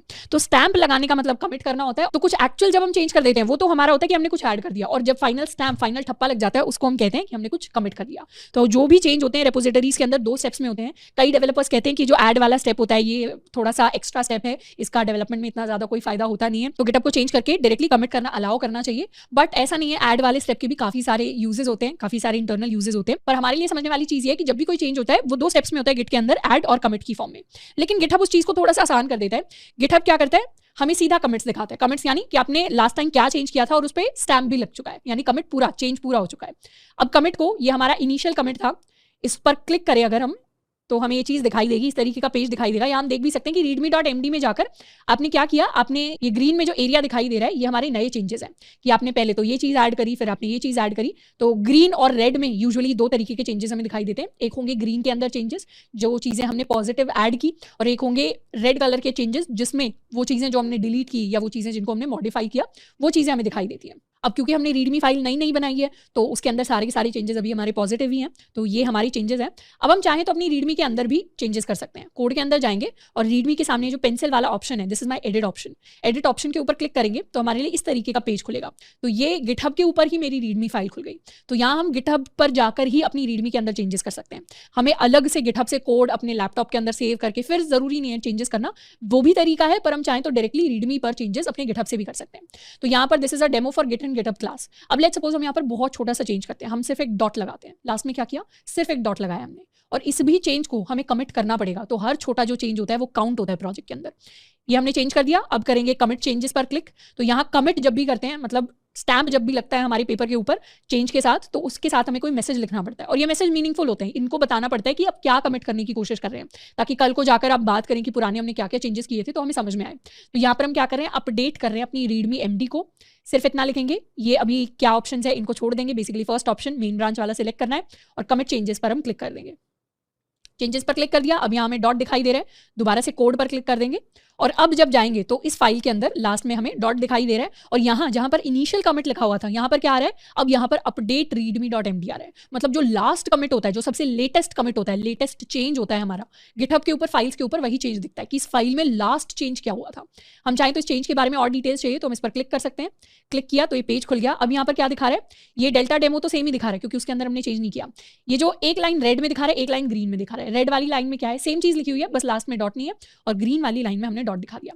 इसको कहने का बेसिक मतलब ये है कि पहले फाइल ऐसी दिखती थी, अब फाइल के अंदर इस लाइन के अंदर ये चेंज हो गया, तो नई वाली जो लाइन है वो ऐसी दिखती है। यहाँ पर दिख भी रहा है शोइंग वन चेंज्ड फाइल, यानी एक फाइल चेंज हुई है with one addition and one deletion, यानी एक एडिशन हुआ है सेकंड वाली लाइन का और एक डिलीशन हुआ है इस फर्स्ट वाली लाइन का। तो बेसिकली सेम लाइन के अंदर भी चेंज किया तो उसको भी एडिशन डिलीशन की तरह काउंट किया जा रहा है।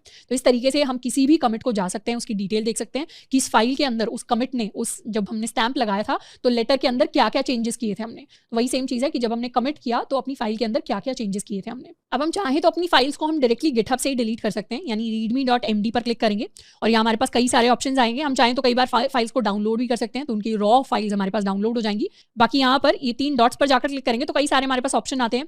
डाउनलोड का शॉर्टकट हमारे पास आ जाएगा, ऑप्शन आएंगे। एक हमारे पास ऑप्शन आता है डिलीट फाइल का, तो हम चाहें तो अपनी readme.md को डिलीट भी कर सकते हैं। पर डिलीट करने से पहले, क्योंकि डिलीट करना फाइल को भी एक खुद में चेंज है, फाइल्स को ऐड करना, उनके अंदर कोड को चेंज करना, या उनके अंदर या फाइल को ही कंप्लीटली डिलीट कर देना, ये सारे के सारे चेंजेस हैं। और जब भी कोई चेंज आता है हमें उस चेंज को फाइनल करने के लिए कमिट करना पड़ता है।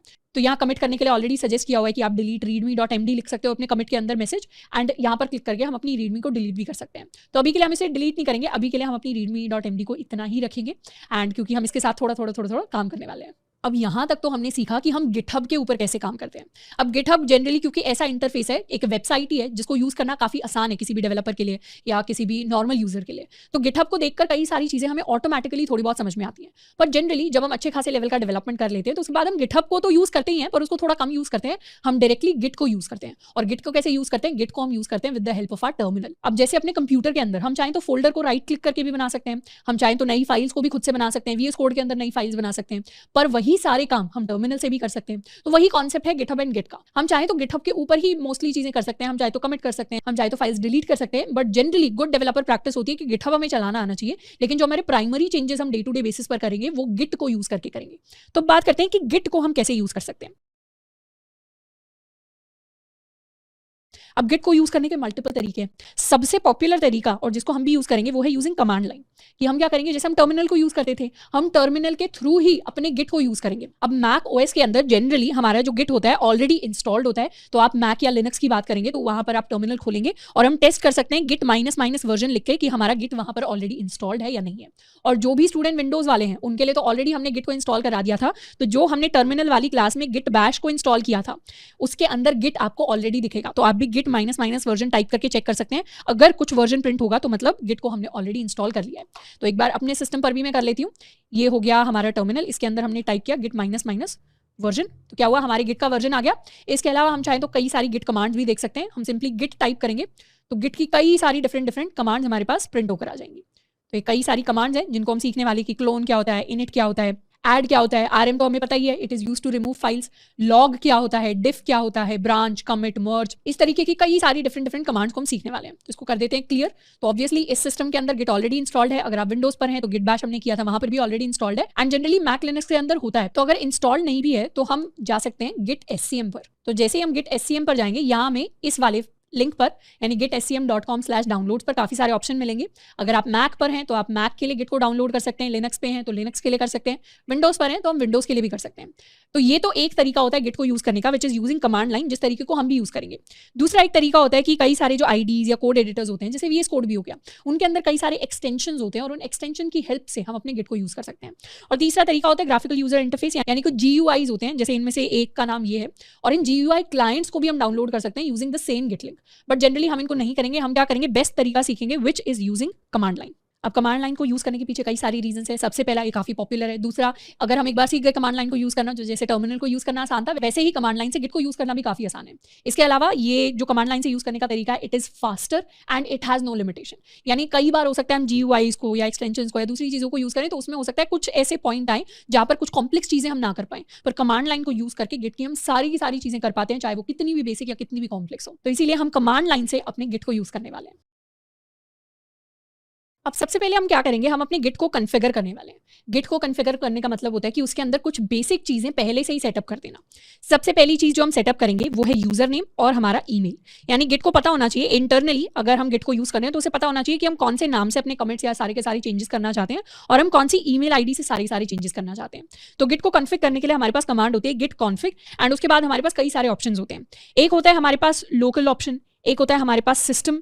अब यहाँ पर हम लिख रहे हैं ग्लोबल, तो एक हमारे पास ग्लोबल ऑप्शन होता है, एक हमारे पास लोकल ऑप्शन होता है। ग्लोबल का मतलब है कि अपने सिस्टम के अंदर जितनी भी जगह हम गिट को यूज कर रहे हैं वहां पर हम यही ईमेल आईडी और यही नाम रखना चाहते हैं। तो हम क्या करेंगे, ग्लोबल को प्रेफर करेंगे, ग्लोबल लिखेंगे, फिर हम user.name लिखेंगे, ईमेल के लिए user.email लिखेंगे और डबल कोट्स के अंदर अपना नेम एंड ईमेल। कॉन्फ़िगर करने का बेसिक मतलब यहाँ पर यह है कि हम अपनी डिटेल्स अपने गिट के अंदर स्टोर करा रहे हैं। तो वो चीज़ एक बार करते हैं, हम यहाँ पर आ जाएंगे और हम लिखेंगे git config --global एंड उसके बाद user.name में हम लिखने वाले हैं डेल्टा स्टूडेंट।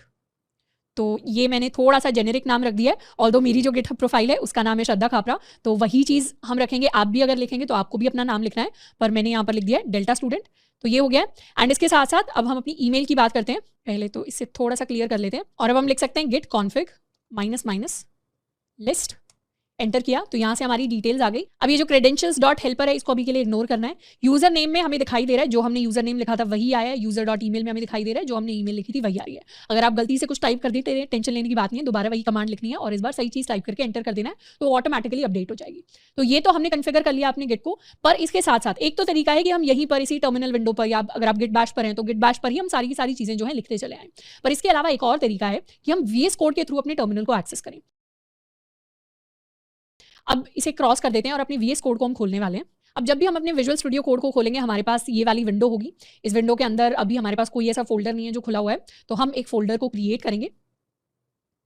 तो जावास्क्रिप्ट क्लासरूम के अंदर हम एक और फोल्डर बनाएंगे, let's make it git demo. इसको कर लेते हैं क्रिएट और इस फोल्डर को हम करने वाले हैं ओपन। तो हमारे लिए फोल्डर ओपन हो गया एंड गिट डेमो फोल्डर है जो अभी खाली है। अब ये तो VS कोड के अंदर फोल्डर बना लिया, बाकी VS कोड की जो विंडो है उसमें बॉटम लेफ्ट के अंदर ये कुछ ऑप्शंस हमें दिखाई देते हैं। इन पर जब हम क्लिक करेंगे तो हमारे लिए ये विंडो खुलेगी। यहाँ पर भी कई सारे ऑप्शंस हमारे पास होंगे। एक हमारे पास ये प्रॉब्लम्स आ रहा है, एक आउटपुट आ रहा है, एक डीबग कंसोल आ रहा है। हमारे काम की चीज़ है हमारा टर्मिनल। तो बेसिकली जो टर्मिनल हम बाहर खोला करते थे अपने सिस्टम के अंदर, वही टर्मिनल हमारे पास VS कोड के अंदर भी अवेलेबल होता है। इस टर्मिनल के अंदर हमें दिखाई दे रहा है कि कौन से वाले सिस्टम के अंदर हम है और अभी किस फोल्डर के अंदर है। यानी अभी हमें पता है कि हम गिट डेमो जो फोल्डर हमने अभी बनाया है उस फोल्डर के अंदर बैठे हुए हैं। हम चाहें तो इस फोल्डर की फाइल्स लिस्ट कर सकते हैं, तो अभी खाली है तो कुछ नहीं लिस्ट होगा। हम चाहें तो इसकी करंट वर्किंग डायरेक्टरी भी देख सकते हैं, मतलब जो सारी कमांड्स हमने टर्मिनल में सीखी थी वो सारी की सारी यहाँ पर काम आएंगी। PWD से हमारी करंट वर्किंग डायरेक्टरी है हमारी लोकल मशीन के अंदर। जब भी हम लोकल मशीन वर्ड यूज करेंगे, लोकल मशीन कहने का मतलब है हमारा सिस्टम, यानी जिस कंप्यूटर या जिस लैपटॉप के ऊपर हम बैठकर कोड कर रहे हैं वो हमारी लोकल मशीन है, हमारे घर के अंदर रखी हुई है। तो वो सारी कमांड जो हम टर्मिनल के ऊपर यूज करते थे वो हमें यहाँ यूज करने को मिलेगी। प्लस हम यहाँ पर अपने गिट को भी एक्सेस कर सकते हैं। तो एक गिट वर्जन आ गया, मुझे अपनी गिट की डिटेल्स लिस्ट करवानी है तो ये आ गया गेट कॉन्फिग लिस्ट डिटेल्स। तो ये सारी की सारी डिटेल्स हमारे पास आ गई, हमें क्लियर करना है तो हम क्लियर कर सकते हैं। तो यहाँ पर हम अपने कोड एंड अपने गिटहब वाले सारे पार्ट को लाकर कोलैबोरेट करेंगे विद VS कोड। ये सिमिलर चीज़ आप चाहें तो दूसरे कोड एडिटर्स के अंदर भी कर सकते हैं, पर VS कोड जनरली एडवाइजेबल होता है क्योंकि काफ़ी फ्रेंडली एडिटर है एंड इसके अंदर कई सारे हमें ऑप्शंस मिल जाते हैं गिट के साथ अच्छे से काम करने के लिए। अब हम शुरुआत करने वाले हैं कुछ बेसिक गिट कमांड्स के साथ, जिसमें से सबसे पहली और काफ़ी इंपॉर्टेंट कमांड है हमारी क्लोन कमांड। अब क्लोन का मतलब होता है एक कॉपी या एक डुप्लीकेट। तो हम क्लोन करने के लिए अपनी क्लोन कमांड को यूज़ करते हैं। क्लोन करने का मतलब क्या है कि जब भी हम किसी भी रेपो को या रेपोजिटरी को अपनी लोकल मशीन पर क्लोन करते हैं, यानी लेट्स सपोज हमने गिटहब के ऊपर कुछ भी अपनी रेपो बना ली है, जैसे अपने गिटहब अकाउंट पर जाएं, इसे क्रॉस कर देते हैं, यहाँ पर अपनी ये डेल्टा डेमो नाम की हमने रेपो बना लिया, इसके अंदर रीड मी है, हो सकता है इसके अंदर कुछ और फाइल्स हो। तो ऐसा हो सकता है कि हमने अपनी कोई रेपो बनाई है अपने ही अकाउंट में, जो हमारे अकाउंट के अंदर तो दिखाई दे रही है पर हमारे सिस्टम के अंदर नहीं है। अब हम चाहते हैं कि ये रेपो यहाँ से यानी गिटहब से हम अपने लोकल सिस्टम के अंदर लेकर आएं, तो उसके लिए हम उस रेपो को क्लोन करते हैं। क्लोन करने का मतलब होता है कि ऑनलाइन तो उसकी कॉपी रहेगी, उसे हम डाउनलोड करके अपने सिस्टम के अंदर एक कॉपी लेकर आ लें। जैसे इंस्टाग्राम के ऊपर कोई फोटो है, अगर इंस्टाग्राम आपको ऑप्शन दे दे आप इस फोटो को डाउनलोड करके अपने सिस्टम के अंदर अपने फोन के अंदर भी स्टोर कर सकते हैं, तो वो क्लोनिंग हो जाएगा। तो वही सेम क्लोनिंग हम गिट के प्रोजेक्ट्स के लिए भी कर सकते हैं। तो हम उसके लिए लिखते हैं गिट क्लोन एंड उसके बाद हम अपना लिंक पेस्ट करते हैं। अब ये लिंक कौन सा पेस्ट करना है हमें, जनरली जब भी हमारी कोई भी गिटहब रेपो होती है उस पर कोड का ऑप्शन आता है। कोड के ऑप्शन पर जब हम क्लिक करेंगे तो हमारे पास 3 ऑप्शन आते हैं, HTTPS, SSH और गिटहब CLI। अब गिट की जो करंट डॉक्यूमेंटेशन है वो रिकमेंड करता है कि हमें HTTPS यूज करना चाहिए क्योंकि it is very simple to use for beginners and इसमें कई सारे बीच में कुछ इशूज आ जाते हैं जो SSH के अंदर आते हैं, डिपेंडिंग अपॉन हम कौन सी मशीन पर काम कर रहे हैं। तो वो सारे इशूज जनरली हम यहाँ पर फेस नहीं करते। तो अब क्योंकि हम गिट को नया नया सीखना शुरू कर रहे हैं तो हम HTTPS ही यूज करेंगे। ये बेसिकली प्रोटोकॉल है कि हमारा डेटा ट्रांसफर कैसे होने वाला है, किस तरीके से होने वाला है। तो हमारे पास ये एक HTTPS का लिंक हमें दिखाई दे रहा होगा। हमें क्या करना है, इस लिंक को यहाँ से इस बटन पे क्लिक करके कॉपी करना है। कॉपी करने के बाद हम यहाँ पर अपने इस गिट डेमो फोल्डर के अंदर अपने रेपो को हम इस फोल्डर के अंदर सेव करवाना चाहते हैं। तो उसके लिए हम क्या करेंगे, उसके लिए इस फोल्डर के अंदर हम जाएंगे जो कि हम ऑब्वियसली पहले से हैं, और यहाँ हम लिखेंगे गिट क्लोन एंड फिर Ctrl+V या Command+V को प्रेस करके हम अपने लिंक को पेस्ट कर देंगे। पेस्ट किया और एंटर किया तो क्या हुआ, क्लोनिंग स्टार्ट हो गई। क्लोनिंग जैसे ही स्टार्ट हुई और ये खत्म हो गई, अब इस फोल्डर को एक्सपैंड करेंगे तो क्या हुआ, हमारे पास डेल्टा डेमो नाम का फोल्डर हमारे सिस्टम के अंदर आ गया। यहाँ हमारे पास कुछ चीज़ें लेकर आएंगी, क्लोनिंग इनटू डेल्टा डेमो और अनपैकिंग दीज ऑब्जेक्ट्स। तो बेसिकली सारा का सारा डेटा ये कॉपी हो रहा था जो डन हो गया लास्ट में। एंड अब हम LS करेंगे तो LS करने से हमें पता चल रहा है यहाँ पर एक डेल्टा डेमो नाम का फोल्डर है, और ये जो डेल्टा डेमो है इसको एक्सपैंड करेंगे तो इसके अंदर हमारे पास ये readme.md नाम की फाइल है जिसको हमने क्रिएट किया था अपने गिटहब पर, और ये अभी हमें कहाँ दिखाई दे रही है, ये अभी हमें अपनी लोकल मशीन के ऊपर दिखाई दे रही है। कैसे दिखाई दे रही है, यूजिंग गिट कमांड, क्योंकि गिट की हेल्प से हमने क्लोन किया।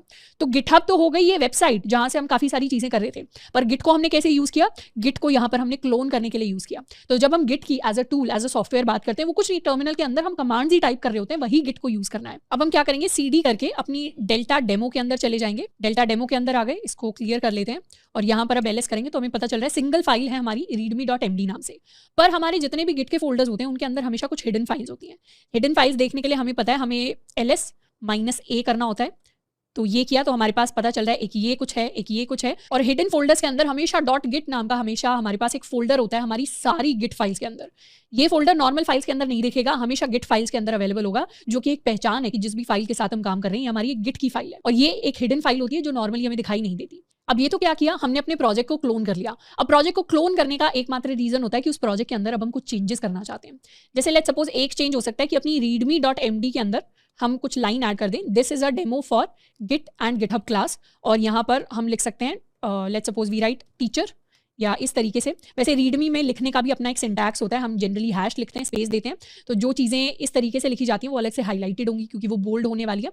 अलग अलग तरीके से चीज़ें लिखने का प्रोसेस होता है। वैसे उसके ज़्यादा डिटेल में नहीं जाएंगे, बट बेसिकली रीडमी के अंदर हम चेंजेस कर सकते हैं। तो इस तरीके से मैंने टीचर लिख दिया और अब हम टीचर का नाम लिखने वाले हैं श्रद्धा खापरा, एंड अब हम लिख सकते हैं कुछ हैश करके स्टूडेंट, ताकि स्टूडेंट बोल्ड में आ जाए, और यहाँ हम लिख सकते हैं डेल्टा स्टूडेंट। तो हमने क्या किया, ये हमने कुछ चेंजेस कर दिए। अब हम Ctrl+S प्रेस करके इन्हें सेव कर सकते हैं, जैसे नॉर्मली अपनी फाइल के अंदर चेंजेस को सेव करते हैं। अब जैसे ही हम ये करेंगे यहाँ पर M लिखा हुआ आ जाएगा, और ये चीज़ें सारी की सारी क्या हो गई, फाइल्स पहले व्हाइट कलर में दिख रही थी, अब इनका कलर येलो हो गया। ये बेसिकली VS कोड स्मार्ट है, तो VS कोड हमें दिखा रहा है कि आपने गिट फाइल्स को मॉडिफाई कर दिया है। नॉर्मल फाइल्स में हमें ऐसे येलो कलर और सामने M लिखा हुआ कभी नहीं दिखाई देगा, ये सिर्फ गिट फाइल्स के लिए दिखाई देता है, क्योंकि VS कोड हमें दिखा रहा है कि गिट फाइल्स नॉर्मल फाइल्स नहीं है, उनके अंदर आप ऐसे ही चेंजेस नहीं कर सकते, उनके अंदर ऐड भी करना होता है, कमिट भी करना होता है, चेंजेस को बहुत सारी चीज़ें करनी होती है, तो उनको करना भूल मत जाना। तो VS कोड हमें बस वार्निंग दे रहा है कि उन चेंजेस को भूल मत जाना, अच्छे से उन्हें कमिट करना चेंजेस को। तो एक तो हमने ये चेंज कर दिया। इसके अलावा हम चाहें तो इसके अंदर नई फाइल्स भी क्रिएट कर सकते हैं, जैसे हमने क्रिएट कर दी index.html, हमने एक style.css क्रिएट कर दी, 2 फाइल्स हमने क्रिएट कर दी। index.html के अंदर हम चाहें तो पूरा अपना कोड लिख सकते हैं, इसको कह सकते हैं सैम्पल पेज। इसको सेव कर लेते हैं। तो index.html बना ली हमने, style.css बना ली, रीडमी के अंदर चेंजेस कर लिए। और अब हम अपनी नेक्स्ट कमांड की बात करेंगे which is my status command. तो हमारे पास स्टेटस कमांड भी होती है गिट के अंदर जो कोड का स्टेटस दिखाती है। अब कोड का स्टेटस कहने का क्या मतलब है, जब भी हम अपने कोड के अंदर कुछ कुछ चेंजेस करते हैं हमारे कोड का स्टेटस चेंज होता है। स्टेटस चेंज होने का मतलब है कि जैसे लेट्स सपोज हमारे पास एक लेटर था जिसका हमने एग्जाम्पल लिया था, लेटर के ऊपर हमने ABCD कुछ भी EFGH कुछ भी चीज़ें रैंडम लिख दी। अब हम जब इस लेटर को पैक करेंगे, एनवेलप में डालेंगे एंड उसके बाद उसके ऊपर स्टैंप लगा देंगे, तो वो एक प्रॉपर स्टैम्प्ड लेटर बन जाएगा, वो एक नॉर्मल लेटर नहीं रहेगा, वो एक स्टैम्प्ड लेटर बन जाएगा। तो उसका स्टेटस चेंज हो जाएगा और फिर हम उसको जाकर पोस्ट कर सकते हैं। तो इस तरीके से लेटर की अपनी एक लाइफ साइकिल होती है। वैसे ही फाइल के स्टेटस की, गिट की जो फाइल होती है उसके स्टेटस की भी अपनी एक लाइफ साइकिल होती है। सबसे पहले हमारी फाइल अनट्रैक्ड होती है। अनट्रैक्ड फाइल का मतलब है कि गिट को नहीं पता कि ये फाइल कौन सी है, इनके अंदर क्या चल रहा है। तो गिट का काम क्या होता है, गिट का काम होता है गिट चेंजेस को ट्रैक करता है, हिस्ट्री को ट्रैक करता है, जो हमने पहले बात की थी कि कोई भी छोटे से छोटा चेंज आएगा गिट उसे ट्रैक करेगा कि इस फाइल के अंदर इस टाइम पे ये चेंज हुआ। पर अनट्रैक्ड फाइल्स वो फाइल्स होती हैं जिनको गिट अभी ट्रैक नहीं कर रहा, गिट को नहीं पता इनके अंदर आप चेंजेस कर देंगे तो उन्हें गिट कहीं भी स्टोर नहीं कर रहा, उन फाइल्स की हिस्ट्री गिट के पास नहीं है अभी। तो अगर हम चाहते हैं गिट उन चीज़ों को भी ट्रैक करे, वो भी गिट का पार्ट बने, तो अनट्रैक्ड फाइल्स को हम ट्रैक करवाते हैं। तो ट्रैक करवाने के लिए हमें उन फाइल्स को ऐड करना होता है। तो जो हमारा 2 स्टेप प्रोसेस था कि पहले ऐड करो फिर कमिट करो, उसमें जो ऐड वाला स्टेप होता है, तो ऐड वाला स्टेप बेसिकली यहां पर आता है जब हम अनट्रैक्ड फाइल्स को ट्रैक करवाना चाहते हैं। तो हमने ऐड कर दिया फाइल को, हम फिर उसे ट्रैक करवाते हैं। जैसे ही ट्रैक कराया तो अभी वो कमिटेड फाइल नहीं है, अभी वो अनमॉडिफाइड फाइल है। तो जब भी हम नई फाइल ऐड करते हैं वो पहले अनमॉडिफाइड होती है, फिर उस फाइल के अंदर हमने अगर कुछ चेंजेस कर दिए तो वो मॉडिफाई होगी। अब हमारे पास किसी भी फोल्डर के अंदर, किसी भी रेपो के अंदर 2 तरीके की फाइल्स हो सकती हैं। ये हमारा फोल्डर है, फोल्डर के अंदर 2 तरीके की फाइल है। एक ये फाइल है जो पहले से यहाँ पे एग्जिस्ट करती थी, एक ये फाइल है जिसको हमने नया क्रिएट किया। अब जो फाइल पहले से एग्जिस्ट करती थी वो क्या होगी, वो ऑलरेडी ट्रैक्ड फाइल होगी। ट्रैक्ड यानी अभी वो हमारी अनमॉडिफाइड स्टेज पे बैठी हुई है कि पहले से थी और अभी अनमॉडिफाइड है, उसके अंदर हमने कोई चेंज नहीं किया। तो ये नॉर्मल स्टेट है फाइल्स की। नॉर्मल स्टेट क्या है, अनमॉडिफाइड स्टेट हमारी नॉर्मल स्टेट है फाइल की फाइल्स जनरली अनमॉडिफाइड होती हैं, उनको हमने चेंज नहीं कर रखा।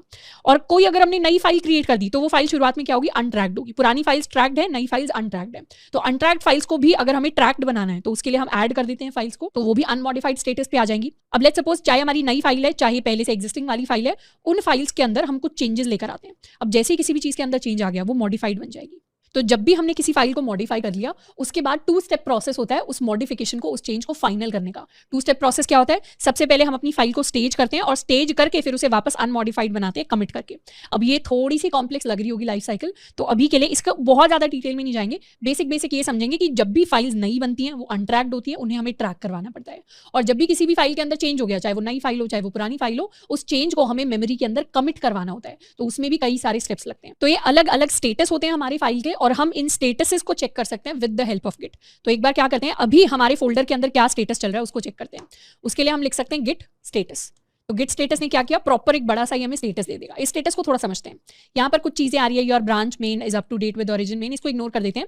यहाँ पर लिखा आ रहा है changes not staged for commit, और ये कुछ अनट्रैक्ड फाइल्स है। अनट्रैक्ड फाइल्स कौन सी फाइल होती है, नई फाइल्स जिनके बारे में गिट को कुछ नहीं पता। नई फाइल्स कौन सी बनाई हमने, index.html नहीं बनाई, style.css नहीं बनाई, तो ये क्या है, अनट्रैक्ड फाइल्स है। पर कुछ फाइल्स थी जिनको गिट पहले से ही ट्रैक कर रहा था, जैसे हमारी readme.md। तो readme.md क्या है, हमारी मॉडिफाइड फाइल्स है।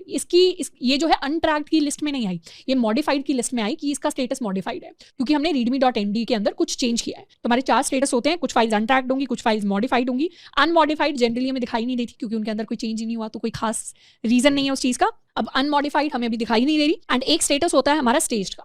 तो जब भी हमें फाइल्स का स्टेटस चेक करना हो हम सिंपली गिट स्टेटस लिख सकते हैं और हमारी सारी फाइल्स का स्टेटस हमें दिखाई देने लग जाएगा। अब बात करते हैं कि ये जो चेंजेस आ गए, अब इन चेंजेस को हम फाइनल कैसे करें। हमने नई फाइल बना ली अपने प्रोजेक्ट के अंदर, हमने चेंजेस काफी सारे कर दिए, अब इनको कमिट कैसे करना है अपनी मेमोरी के अंदर। तो जब भी हम कमिट करते हैं, कमिट की पहले ही बात की है, कमिट हमारा 2 स्टेप प्रोसेस होता है। पहले हम ऐड करते हैं फिर हम कमिट करते हैं।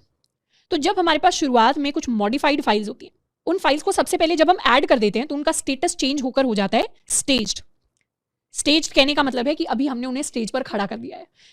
या फिर अगर हमारे पास कोई लेटर था तो लेटर के अंदर अभी क्या किया, हमने लेटर के अंदर मैसेज लिख दिया है पर उसके ऊपर अभी स्टैंप नहीं लगाए। स्टेज्ड से जब हम कमिट करते हैं तो फिर स्टेटस चेंज हो जाता है अगेन टू अनमॉडिफाइड, या फिर जो फाइनल चेंज होता है या स्टैंप लगता है तो फाइनल स्टैंप हमारा कमिट लगा देता है। तो बेसिकली जब भी हम अपनी रेपो के अंदर कुछ चेंज करते हैं, शुरुआत में पहले हम उस चेंज को ऐड करेंगे, उसके बाद उस चेंज को कमिट करेंगे। जब ऐड करेंगे तो हमारी स्टेट क्या बन जाएगी, स्टेज्ड बन जाएगी, और कमिट कर देंगे तो वो फाइनल स्टैंप लग जाएगा उस चीज के ऊपर, कमिट फाइनल हो जाएगा। अब सबसे पहले बात करते हैं कि ऐड कैसे किया जाता है। तो ऐड जो कमांड होती है उससे हम चीजों को ऐड करते हैं। इस कमांड का काम होता है टू ऐड न्यू या चेंज्ड फाइल्स। या तो आपने कोई बिल्कुल ही नई फाइल क्रिएट की होगी या पुरानी फाइल के अंदर चेंज किया होगा, उस चेंज को अगर हम अपनी वर्किंग डायरेक्टरी से गिट के स्टेजिंग एरिया में लेकर जाना चाहते हैं, वर्किंग डायरेक्टरी यहाँ पर जहां पर अभी हम काम कर रहे हैं, गिट का स्टेजिंग एरिया, यानी हमारे पास दो तरीके की चीजें होती है। एक तो है हमारी वर्किंग डायरेक्टरी, यानी जहां पर जिस स्टेट में हम अभी काम कर रहे हैं, एंड उसके अलावा एक होती है हमारी फाइनल स्टेट। फाइनल स्टेट या इसको कह सकते हैं कमिट, हमने चीजें कर दी उसके बाद वाली स्टेट। इन दोनों के बीच में आता है एक state which is called the staging area, यानी जहां पर हमने चीजों को सिर्फ ऐड किया है। अब ये सिर्फ नाम मात्र के लिए चीजें हैं, हमें सिर्फ ये समझना है कि कोई भी चेंज फाइनल करना है तो पहले उसे ऐड करना पड़ेगा, फिर उसे कमिट करना पड़ेगा। तो ऐड करेंगे तो वो बीच वाली स्टेट में आ जाएगा, कमिट कर देंगे तो वो फाइनल स्टेट में आ जाएगा। तो अभी अगर उसे बीच वाली स्टेट में लेकर जाना है तो उसके लिए हम लिखते हैं गिट ऐड और फिर अपनी फाइल का नाम, जिस भी फाइल को हम ऐड करना चाहते हैं। लेट्स सपोज हम index.html को ऐड करना चाहते हैं, तो उसके लिए हम लिख सकते हैं गिट ऐड और फिर अपनी इंडेक्स डॉट टैब प्रेस करेंगे तो वो ऑटो कंप्लीट भी कर देगा, एंटर करेंगे। अब गिट स्टेटस को चेक करेंगे तो क्या हुआ, एक फाइल को दिखा रहा है चेंजेस टू बी कमिटेड, यानी स्टेज कर दिया आपने इसको। ये क्या दिखा रहा है, स्टेज्ड दिखा रहा है इस फाइल को। ये जो न्यू फाइल थी index.html, इसको हमने स्टेज्ड कर दिया, स्टेज पे पहुंचा दिया। अब बस इसके साथ फाइनल चेंजेस करने बाकी हैं, पर बाकी जो मॉडिफाइड readme.md थी, style.css थी, इनको अभी तक ऐड नहीं किया। तो अभी तक सिर्फ इसको ऐड किया और इसको अब दिखा रहा है कि अब बस इसको आपको कमिट करना है, कि आपने स्टेज कर दिया, अब बस कमिट करना है। और नीचे वालियों के लिए क्या दिखा रहा है कि आपने स्टेज भी नहीं किया, और ये तो अनट्रैक्ड ही है। तो जो चीज स्टेज हो जाती है उसी को हम कमिट करते हैं। अब यहाँ पर एक तो है कि हम एक एक करके सारी फाइल्स के नाम लिखें, उसके साथ साथ इसको क्लियर कर लेते हैं। उसके साथ साथ हम चाहें तो सारी फाइल्स को एक साथ ऐड कर सकते हैं। तो उसके लिए हम लिखते हैं गिट ऐड डॉट, डॉट का मतलब होता है सब कुछ। जैसे ही एंटर किया, अब गिट स्टेटस चेक करेंगे तो अब दिखा रहे हैं चेंजेस टू बी कमिटेड, यानी मॉडिफाइड और न्यू फाइल सारे के सारे आपने स्टेज कर दिए, सारे के सारे हमने ऐड कर दिए। अब जैसे ही हम ऐड करते हैं उसके बाद नेक्स्ट स्टेप आ जाता है हमारा कमिट करने का। कमिट करने का मतलब होता है, यानी रिश्ता पक्का कर लेना। कमिट करने का मतलब होता है that it is the record of change, कि ठीक है अभी तक आपने छोटे मोटे, ठीक है सारे काफी सारे चेंजेस किए होंगे, बहुत सारी फाइल्स बना ली, चेंज कर लिया, अब उन सारे चेंजेस पर एक ठप्पा लगने वाला है। तो जनरली हम क्या करते हैं, जैसे हमारे पास कुछ एक सेट ऑफ चीजें हमें करनी होती है, कोई प्रोजेक्ट है उसके अंदर मुझे एक बटन बनाना है, साइन अप का बटन बनाना है। तो साइन अप का जो बटन होगा उसके अंदर कई सारे चेंजेस तो हम करेंगे, तो उन सबको हम ऐड करेंगे और उन सबको एक साथ हम कमिट करेंगे। तो इस तरीके से बहुत सारे छोटे छोटे चेंजेस को ऐड करते हैं और फिर एक साथ हम बड़ा कमिट थोड़ा सा भेज सकते हैं। तो इस प्रोसेस को हम थोड़ा सा फॉलो करते हैं जब भी हम डेवलपमेंट कर रहे होते हैं। तो कमिट का मतलब होता है one set of reasonably good changes जिनको हम एक साथ क्लब कर सकते हैं। चेंजेस को कमिट करने के लिए हम लिखते हैं गिट कमिट -m यानी हम इसके साथ कुछ मैसेज लिखते हैं और उसके बाद डबल कोट्स के अंदर हम कुछ मैसेज टाइप करते हैं। अब यहाँ पर गिट कमिट के साथ कोई मैसेज लिखना कंपलसरी होता है और ये मैसेज जनरली हमें कुछ मीनिंगफुल मैसेज लिखना चाहिए कि हमने क्या करने की कोशिश करी है इन चेंजेस के साथ। जैसे यहाँ पर हम सिंपली लिख सकते हैं गिट कमिट -m और हमने क्या चेंजेस करने की कोशिश की है, हमने ऐड किया है न्यू फाइल्स। लेट्स सपोज हमारा चेंज ये था कि हमने नई फाइल्स को ऐड किया है, तो ये हमारा मैसेज हो गया। जैसे ही हम इसे एंटर करेंगे, यहाँ दिखा रहा है ऐड न्यू फाइल्स हो गया, हमने 3 फाइल्स ऐड की हैं, ये सारी लाइनें हमें कोड इंसर्ट किया इस तरीके से। और इस बार हम गिट स्टेटस को चेक करेंगे तो इस बार गिट स्टेटस दिखा रहा है, यहाँ पर ये गिट स्टेटस था, ये दिखा रहा है on branch main your branch is ahead of this by 1 commit. मतलब हमने अपने लोकल सिस्टम के अंदर, अपने कंप्यूटर के अंदर एक कमिट ज्यादा कर रखा है as compare to GitHub. GitHub के ऊपर तो अभी क्या है, रिफ्रेश करेंगे कुछ नहीं, हमारे सिस्टम के चेंजेस यहाँ पर नहीं, यहाँ पर तो लास्ट में अपडेट रीडमी है ना, index.html दिखेगी ना style.css दिखेगी। ये जो जितने भी चेंजेस हमने ऐड और कमिट किए ये सारे हमारे सिस्टम के अंदर है। तो वो दिखा रहा है कि अभी आप जो काम कर रहे हो वो एक कमिट आगे है, मतलब गिटहब पे जो कोड है उससे हम आगे हो गए हैं, हमने ज्यादा काम कर लिया यहाँ पर। अब दिखा रहे हैं नथिंग टू कमिट, मतलब जितने भी चेंजेस आपने किए थे सारे कमिट हो चुके हैं, अब कुछ और नहीं है कमिट करने के लिए। और दिखा रहे हैं वर्किंग ट्री क्लीन, यानी जो आपका वर्किंग ट्री था वो क्लीन है। अब ये ट्री क्यों यहाँ पे लिखा हुआ है वो हम पढ़ेंगे जब हम ब्रांचेस की बात करेंगे आगे और मेन की बात करेंगे, अभी के लिए इसको इग्नोर करना है।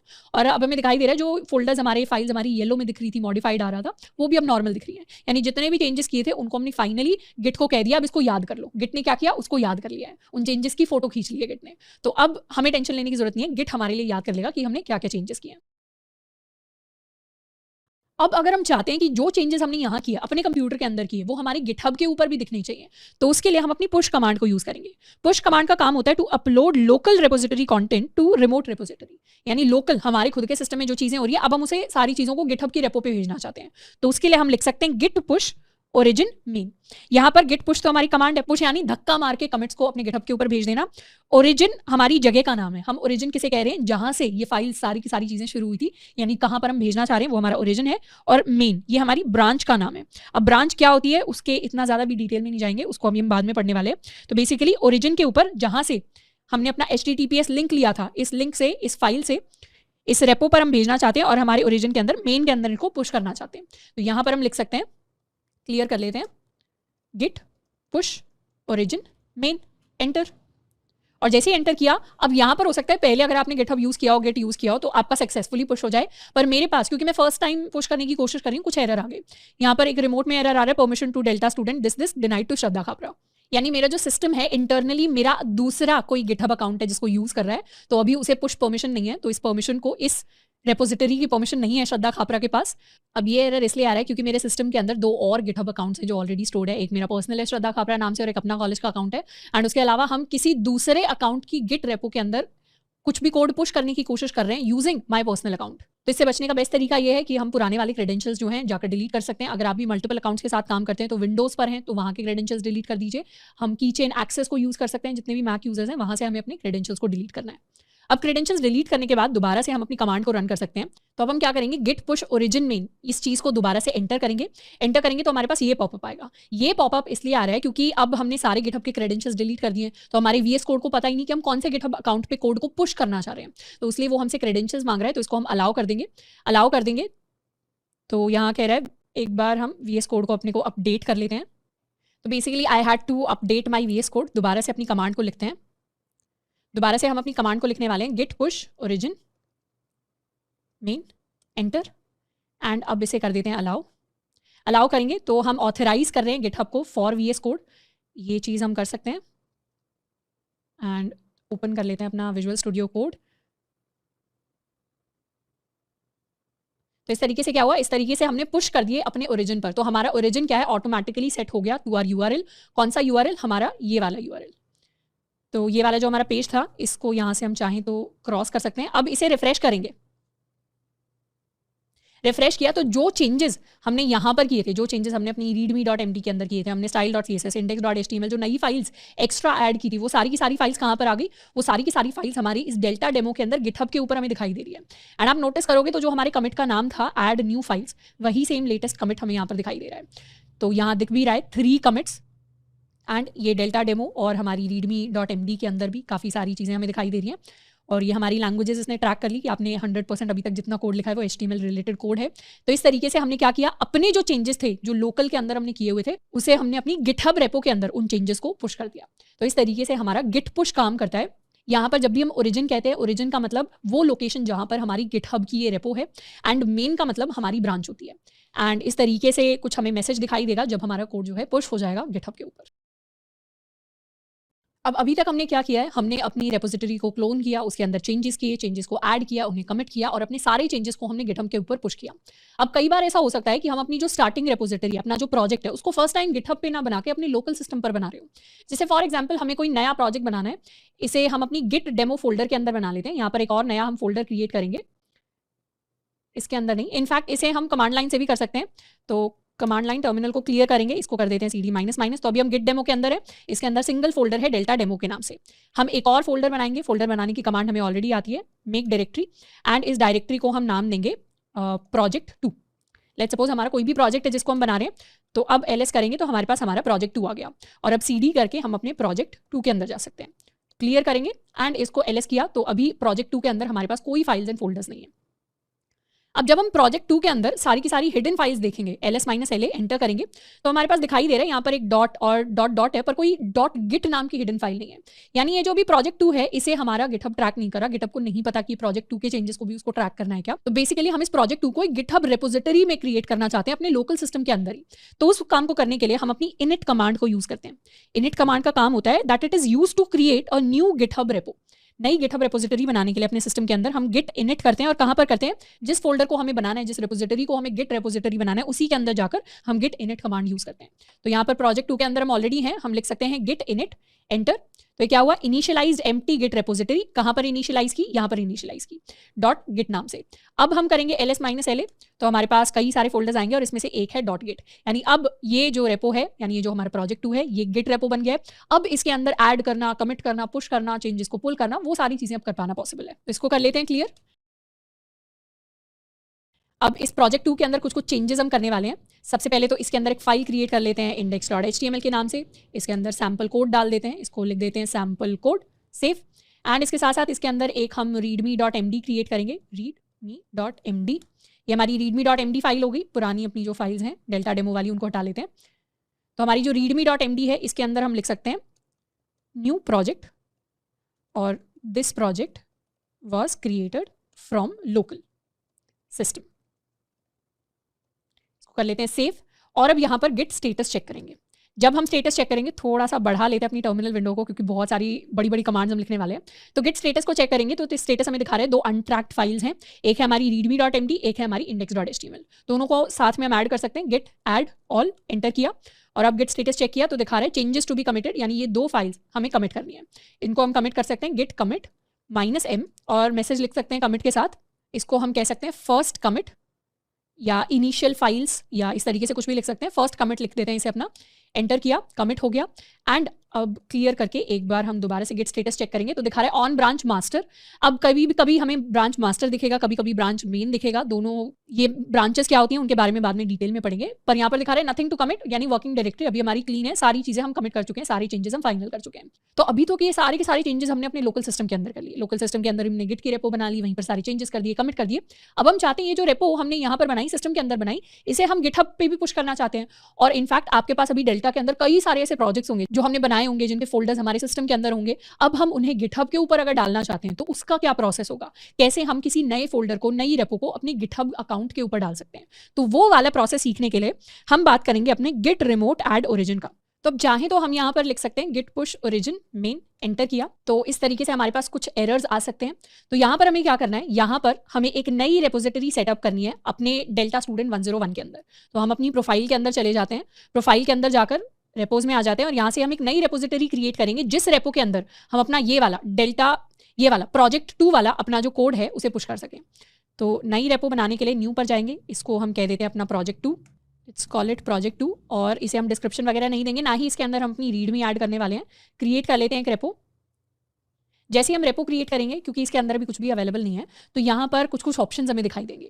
ये ऑप्शंस हैं कि आपने यहाँ पर गिटहब के ऊपर रेपो तो बना ली, अब इसके ऊपर आप कोड को कैसे पुश कर सकते हैं, उसके बेसिकली हमारे पास स्टेप्स हैं जो गिटहब हमें देने की कोशिश कर रहा है। अब वैसे तो मल्टीपल तरीके होते हैं पुश करने के, इनमें से हम क्या करेंगे, ये वाला जो लिंक हमें दिया हुआ है, सबसे पहले तो इसको हम सेट कर लेंगे एज आर रिमोट, यानी इस लिंक को एक बार कॉपी कर लेते हैं और यहाँ पर टर्मिनल में जाके हम अपनी कमांड रन करेंगे गिट रिमोट ऐड ओरिजिन और फिर अपना लिंक।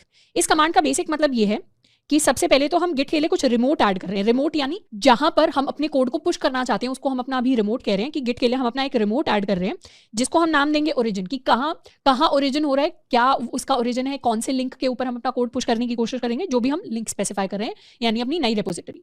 तो इसे लिखेंगे git remote add origin and फिर अपना लिंक पेस्ट एंटर। और इसे वेरीफाई करने के लिए हम लिख सकते हैं गिट रिमोट -v एंटर। तो ये क्या करेगा, अब हमें बता देगा कि हमारा क्या रिमोट है, मतलब जो भी लिंक जहां पर हमारी जो रेपो है उसका कोड पुश होगा या जहां से कोड पुल किया जाएगा, फेच किया जाएगा, वो कौन सा लिंक है। तो उसको हमने सेट कर दिया है ओरिजिन। हमारा ये वाला लिंक है कि डेल्टा स्टूडेंट 101 प्रोफाइल के अंदर जो हमने प्रोजेक्ट 2 बनाया है, गिट रेपो बनाई है, उसके अंदर उससे अब हमारी ये वाली लोकल सिस्टम वाली रेपो जुड़ गई है और वहीं से सारा पुश एंड पुल वाला ऑपरेशन होने वाला है। तो इसे हम यूज करते हैं गिट रिमोट -v को टू वेरीफाई रिमोट, वेरीफाई करने के लिए कि रिमोट सेट हो गया है ढंग से या नहीं हुआ। इसके अलावा हमारे पास एक और ऑप्शन होता है गिट ब्रांच का, जो हमें हमारी करंट ब्रांच बताती है। वैसे ब्रांच को बाद में हम डिटेल में पढ़ेंगे, पर ब्रांच का बेसिक मतलब ये है कि अगर हम कोई काम कर रहे हैं तो एक तो होती है बाय डिफॉल्ट हमारी मेन ब्रांच, यानी हमने एक कमिट किया, अगला कमिट किया, सारे कमिट किए, तो वो सारे के सारे एक सीक्वेंस में एक ब्रांच के अंदर स्टोर होते हैं। पर कल को हो सकता है कि कोई नया फीचर बिल्ड हो, तो उस फीचर को मेन के अंदर करने के बजाय हम पहले अलग से एक अलग पाथवे के थ्रू करने की कोशिश करें और बाद में उन्हें हम यहाँ पर जोड़ दें अपनी मेन ब्रांच के साथ। तो इस तरीके का हमारा कुछ सिस्टम होता है, इसे अभी हम डिटेल में पढ़ेंगे, पर बेसिकली ब्रांचेस हमारे पास होती हैं। अब जनरली जब ग्रुप प्रोजेक्ट्स में काम होता है तो हो सकता है हम 3 दोस्त हैं ABC, अब जब भी ग्रुप में काम कर रहे होते हैं तो A अपनी अलग ब्रांच बनाकर उसके ऊपर काम करेंगे, B अपनी अलग ब्रांच बनाकर उसके ऊपर काम करेंगे, C अपनी अलग ब्रांच बनाकर उसके ऊपर काम करेंगे और लास्ट में सारे लोग अपना कोड जोड़ लेंगे। तो इस तरीके से भी काम होता है। तो अपनी जो भी ब्रांच है उसे चेक करने के लिए हम गिट ब्रांच लिखते हैं। तो यहाँ हम चेक कर सकते हैं गिट ब्रांच, एंटर किया तो अभी दिखा रहा है गिट ब्रांच क्या है, मास्टर के इक्वल है। अभी कौन सी ब्रांच है, मास्टर। तो पहले क्या होता था, पहले गिटहब के ऊपर जितनी भी हमारी गिट रिपोज होती थी सबकी डिफॉल्ट और सबसे मेन ब्रांच जो होती थी उसको मास्टर बोला जाता था। पर क्योंकि मास्टर इंग्लिश के अंदर एक काफी डेरोगेटरी टर्म मानी जाती है, तो रिसेंटली गिटहब ने क्या किया है, मास्टर को चेंज करके जो डिफॉल्ट ब्रांच है उसको मेन कर दिया है। तो हमें भी वही सेम चेंज अपनी लोकल रेपो के अंदर लेकर आना पड़ेगा। तो उसके लिए हम लिखते हैं गिट ब्रांच -m मेन, यानी हम अपनी मास्टर ब्रांच का नाम चेंज कर रहे हैं यहाँ पर, क्योंकि अब जो मेन ब्रांच होती है उसका नाम मेन ही होता है, उसका नाम मास्टर नहीं होता, जो हमारी डिफॉल्ट ब्रांच होती है। तो इसीलिए जो हमारी मास्टर ब्रांच है उसको हम रीनेम कर लेंगे पहले। तो इसको लिख लेते हैं गिट ब्रांच -m और फिर अपना नया नाम लिख देंगे which is equal to main. इसको कर लेंगे एंटर। अब दोबारा गिट ब्रांच करेंगे तो अब हमारी जो मेन ब्रांच है उसका नाम हमारे पास मेन ही आ गया। और अब अपने कोड को पुश करने के लिए हम लिख देंगे वही same line git push origin main, यानी जो हमने ओरिजिन सेट किया था, इस लिंक को हम क्या कह रहे हैं, बेसिकली जो हमने लिंक सेट किया था अपनी रेपो का, रिमोट रेपो का, उसको हम ओरिजिन कह रहे हैं। और अब हम कह रहे हैं गिट को पुश कर देना चाहिए हमारे ओरिजिन पर, कौन सी ब्रांच के ऊपर, मेन ब्रांच के ऊपर। तो उसे लिखते हैं git push origin main, enter. तो क्या हुआ, सारा का सारा कोड हमारा पुश हो गया हमारी मेन ब्रांच के ऊपर, जो हमने ओरिजिन सेट किया था उसके ऊपर। इस कोड को इस यहाँ पर प्रोजेक्ट 2 को रिफ्रेश कर लेते हैं गिटहब पे। रिफ्रेश किया तो हमें दिख रहा है readme.md आ गया, index.html आ गया, this project was created from local system, and हमारा कमिट हमें दिखाई दे रहा है। तो इस तरीके से हम जितने भी चेंजेस हमारे पास होते हैं सारे के सारे पुश कर सकते हैं अब अपने मेन पर। अब कल को अगर हमें कोई और चेंज करना है, जैसे लेट्स सपोज यहाँ पर हम लिख सकते हैं क्रिएटेड बाय श्रद्धा खापरा, इसको कर लेते हैं सेव एंड यहाँ पे अब कर लेते हैं क्लियर। तो गिट स्टेटस चेक करेंगे, ये स्टेटस के अंदर अभी चीज़ें नहीं हैं। अब हम गिट ऐड कर सकते हैं, सब कुछ ऐड कर लेते हैं। अब गिट कमिट कर देते हैं, कमिट -m, क्या कमिट किया हमने, ऐड नेम किया, एंटर किया। और अब दोबारा से कर सकते हैं git push origin main, enter. तो सारे के सारे चेंजेस अब गिटहब पर आ गए। रिफ्रेश करेंगे तो यहाँ दिखाई दे रहा है कि readme.md में लास्ट जो चेंज हुआ था that was to add the name. क्या नेम ऐड हुआ, क्रिएटेड बाय श्रद्धा खापरा। तो इस तरीके से अगर हमें और भी फ्यूचर के चेंजेस करने होंगे, हम सिंपली उसी प्रोसेस, उसी फ्लो में उन चेंजेस को कर सकते हैं। तो यहाँ से हमने सीखा कि वो रेपो जो हम अपने सिस्टम के अंदर क्रिएट करते हैं उनको कैसे हम गिटहब के ऊपर भेज सकते हैं, उन्हें पुश कर सकते हैं। अब यहाँ पर एक और चीज, जब भी हम गिट पुश ओरिजिन मेन लिखते हैं तो इसकी जगह हम सिंपली एक बार लिख सकते हैं git push -u origin main. तो ये लाइन लिखने का बेसिक मतलब ये होगा कि हम क्या कर रहे हैं, ओरिजिन को सेट कर रहे हैं। -u का मतलब होता है अपस्ट्रीम को क्रिएट करना। बेसिकली हम सेट कर रहे हैं कि जब भी हम ओरिजिन की बात कर रहे हैं हम किसकी बात कर रहे हैं। तो अगर हमने गिट पुश ओरिजिन मेन की जगह एक बार भी ये लिख दिया तो उसके बाद जब भी हमें पुश करना होगा हम सिंपली गिट पुश लिख सकते हैं। हमें बार बार ओरिजिन मेन लिखने की जरूरत नहीं पड़ेगी, बस हमें एक बार सिंगल बार -u वाला फ्लैग जो है यूज करना पड़ेगा। इसको कैसे करना है वो एक बार देख लेते हैं। जैसे अभी हम कर सकते हैं git push origin -u origin main, enter किया तो अभी दिखा रहा है सब कुछ अप टू डेट है। तो उसके लिए एक छोटा सा चेंज कर लेते हैं। तो ये हमने चेंज कर दिया डॉट लिखकर। अब गिट स्टेटस देखेंगे तो दिखा रहा है कि यहाँ चेंज हो गया है। अब जब भी हमारे पास ऐसा कुछ चेंज होता है जिसमें हमने सिर्फ एक ही फाइल को मॉडिफाई किया है या सिर्फ फाइल्स को मॉडिफाई किया, कोई नई फाइल नहीं क्रिएट की, कोई अनटैग्ड फाइल नहीं क्रिएट की, तो उस केस में हम कमिट एंड ऐड एक साथ कर सकते हैं। उसके लिए हम लिखते हैं गिट कमिट -am, यानी ऐड भी कर दो और मैसेज भी लिख दो, और उसमें मैसेज हम लिखेंगे एडेड डॉट, एंटर किया तो ये हमारा सारा का सारा कमिट एंड ऐड एक साथ हो गया। एंड इसके लिए अब हम यूज कर सकते हैं गिट पुश। तो सिर्फ गिट पुश किया हमने, इस बार ओरिजिन मेन नहीं लिखा, क्यों, क्योंकि हमने एक बार अपस्ट्रीम को सेट कर दिया था। अब क्या हुआ, अब गिट ने रिकॉग्नाइज कर लिया कि अपस्ट्रीम यानी ऊपर, यानी क्लाउड के ऊपर, यानी गिटहब के ऊपर जो जहां पर जिस जगह पर उसे डेटा भेजना है वो हमने ऑलरेडी सेट कर दिया कि यही लिंक है, यही जगह जो ओरिजिन था वही है हमारा ओरिजिन फाइनल। तो उसके लिए अब हमें बार बार ओरिजिन मेन लिखने की जरूरत नहीं है, हम सिर्फ गिट पुश कर सकते हैं। वैसे ही बाद में हमें कमांड पड़ेंगे गिट पुल, तो एक बार हमने अपस्ट्रीम सेट कर दिया तो उसके बाद हमें गिट पुल ओरिजिन मेन लिखने की जरूरत नहीं है, हम सिंपली गिट पुल लिखकर चीज़ों को कर सकते हैं। तो एक शॉर्ट तरीका है चीज़ों को करने का जिसको हम यूटिलाइज कर सकते हैं। रिफ्रेश करेंगे तो यहाँ आ जाएगा हमारा एडेड डॉट लास्ट, जो हमने चेंज किया था वो हमें अब दिखाई देने लग जाएगा। तो अभी तक हमने जो वर्कफ्लो पढ़ा है उसको एक बार समराइज कर लेते हैं।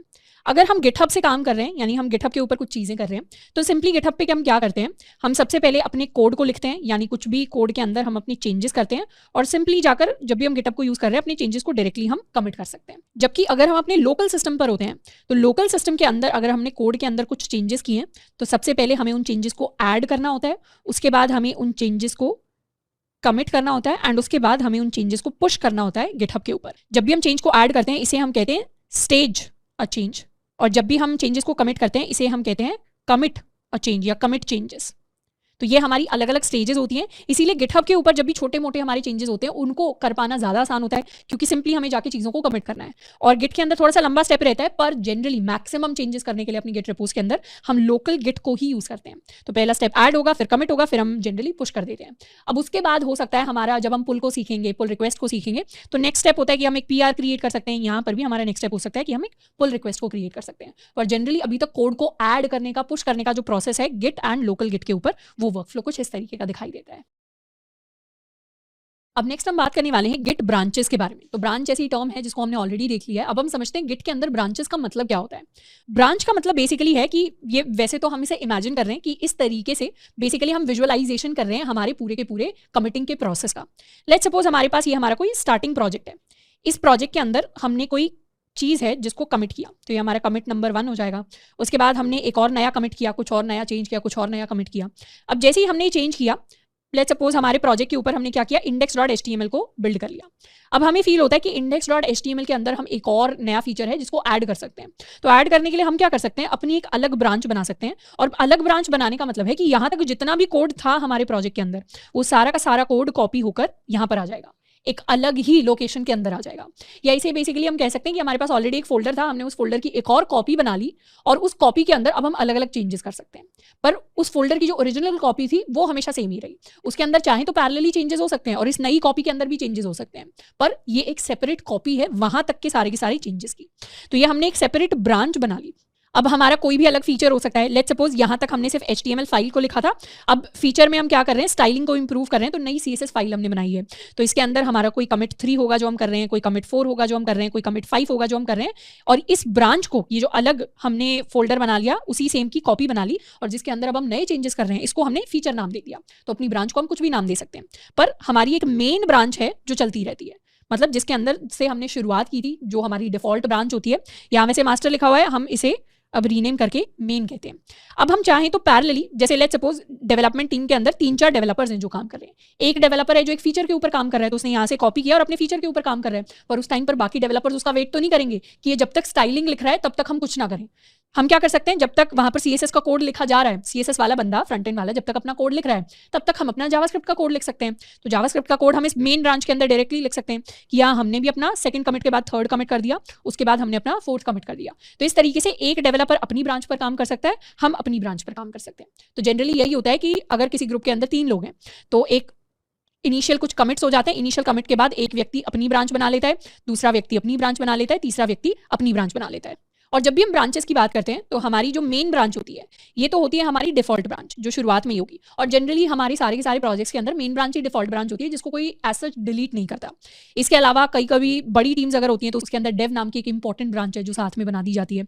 तो लेट्स सपोज एक डेवलपर 1 है, एक डेवलपर 2 है, एक डेवलपर 3 है। ये क्या करेंगे, पहले तो अपनी ब्रांच के अंदर चेंजेस करेंगे सारे, उसके बाद इन चेंजेस को ये डेव के अंदर पुश करेंगे, ये भी डेव के अंदर पुश करेंगे, ये भी डेव के अंदर पुश करेंगे। तो जो सीनियर डेवलपर है, तो सीनियर डेवलपर इन सब के कोड को देखेंगे और उसके बाद उन्हें डेव के अंदर मर्ज करेंगे।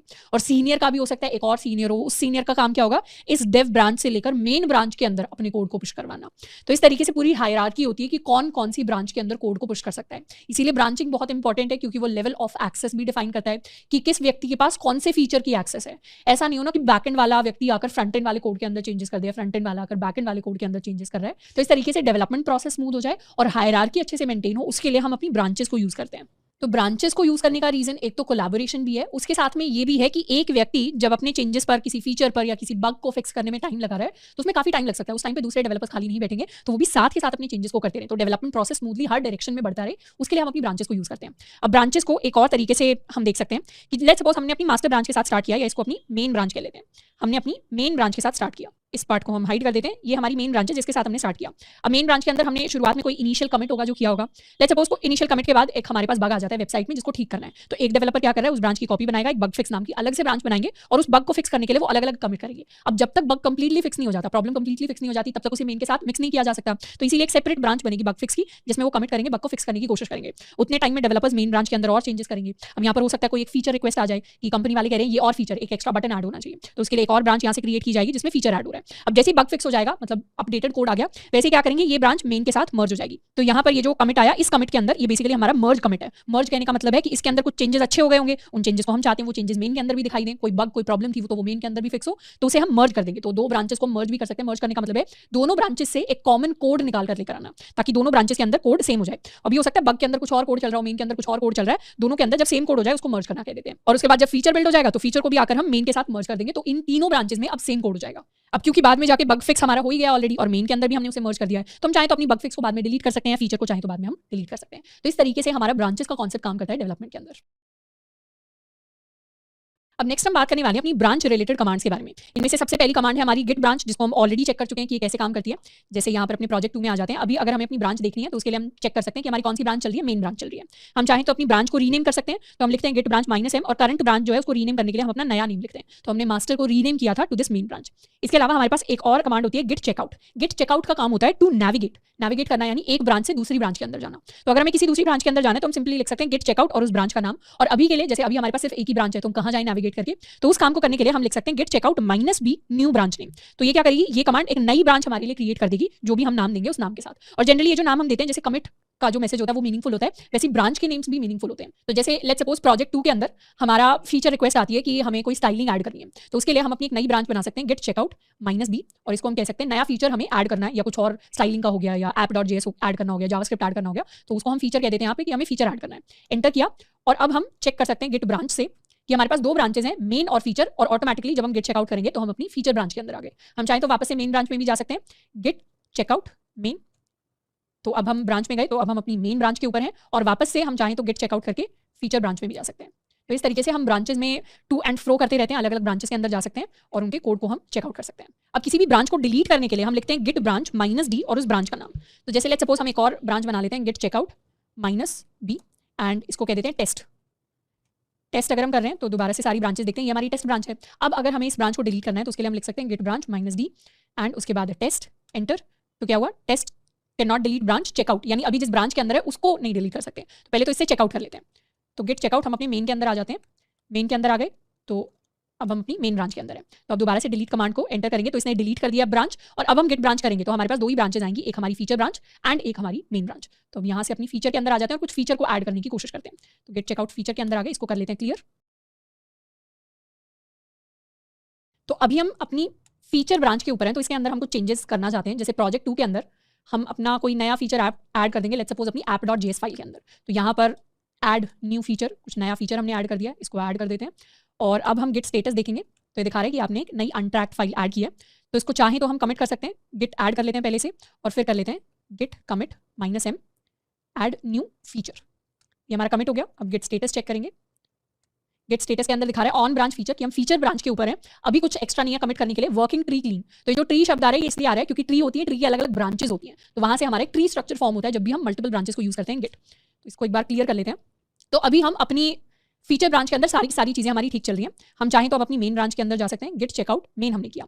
अब मेन हमने किया तो अब हम अपनी मेन ब्रांच के ऊपर आ गए, मेन ब्रांच के ऊपर आ गए। अब यहाँ से हम अपने कोड को पुश कर सकते हैं, यानी गिटहब के ऊपर अपने कोड को भेज सकते हैं। तो भेजने के लिए हम लिख सकते हैं गिट पुश, एंटर किया तो everything up to date. Everything up to date यहाँ पे क्यों दिखा रहा है, एवरीथिंग अप टू डेट इसलिए दिखा रहा है क्योंकि हमारा कोड जब हम पुश कर रहे हैं मेन ब्रांच से तो सिर्फ मेन ब्रांच वाला कोड पुश हो रहा है, फीचर वाला पुश नहीं हो रहा। और अब दोबारा से गिट चेकआउट फीचर अगर हम करेंगे तो अब हम कर सकते हैं गिट पुश, एंटर किया तो पुश के लिए दिखा रहा है the current branch feature has no upstream branch, यानी इसके लिए अभी हमने कोई अपस्ट्रीम ब्रांच नहीं सेट की, हमें उसे सेट करना पड़ेगा। तो ये जो कमांड हमें दी हुई है git push set upstream origin feature, इसको हमें रन करना पड़ेगा। गिट पुश सेट, मतलब शॉर्ट फॉर्म हम इसलिए यूज नहीं कर सकते क्योंकि अपस्ट्रीम हमने सेट ही नहीं किया, अपस्ट्रीम ओरिजिन फीचर। तो अब हम ओरिजिन के अंदर फीचर नाम की ब्रांच के अंदर पुश करना चाहते हैं। एंटर किया तो अब क्या हुआ, हमारे लिए ओरिजिन वाली ब्रांच क्रिएट हुई एंड वो पुश हो गई। तो ये अपस्ट्रीम सेट करना फॉर अ न्यू ब्रांच जरूरी है। अब रिफ्रेश करेंगे, रिफ्रेश किया तो प्रोजेक्ट 2 के अंदर क्या आया, यहाँ पर दिखा रहा है कुछ चीजें दिखा रहा है, पर यहाँ पर ये चीज दिखा रहा है कि एक मेन ब्रांच थी हमारे पास डिफॉल्ट, और अब हमारे पास एक फीचर ब्रांच भी आ गई। मेन के अंदर लास्ट कमिट हमारा एडेड डॉट था, पर फीचर ब्रांच के अंदर क्या है लास्ट कमिट, फीचर ब्रांच के अंदर अभी अभी कमिट हुआ है ऐड न्यू फीचर, यानी हमारी जो app.js है ये हमें फीचर ब्रांच के अंदर दिख रही है। और यहाँ दिखाई दे रहा है this branch is 1 commit ahead of main, यानी मेन में जो चल रहा था फीचर ब्रांच ने क्या किया, उसके आगे एक और कमिट जोड़ दिया। तो अब फीचर ब्रांच के अंदर ज्यादा कोड है as compare to our main branch. तो यहाँ से ब्रांचेस का कॉन्सेप्ट हम देख सकते हैं, अपनी ब्रांचेस को चेक कर सकते हैं, और ब्रांचेस को सेट करने के लिए हमने अपनी इस कमांड को यूज किया है। एक बार इसे क्लियर कर लेते हैं, इसको कर लेते हैं क्लियर। अब लेट्स सपोज फीचर के अंदर तो हमने नया फीचर बिल्ड कर दिया, हमने app.js कर ली। अब इस फीचर को अगर हम मेन के साथ जोड़ना चाहते हैं तो वो कैसे करें, तो मेन के साथ जोड़ने के लिए अपनी फीचर को हम अपनी पुल रिक्वेस्ट को यूज करते हैं। तो नेक्स्ट हम बात करेंगे कि हम अपने कोड को कैसे मर्ज करते हैं, यानी एक ब्रांच के अंदर तो चेंज कर दिया, अब उसे अपनी दूसरी ब्रांच के साथ कैसे मर्ज करें। अब इसके 2 तरीके हैं, एक तो है कि हम गिट को यूज करके चीजें मर्ज कर सकते हैं, उसके लिए हम गिट डिफ और गिट मर्ज 2 कमांड्स को यूज करते हैं।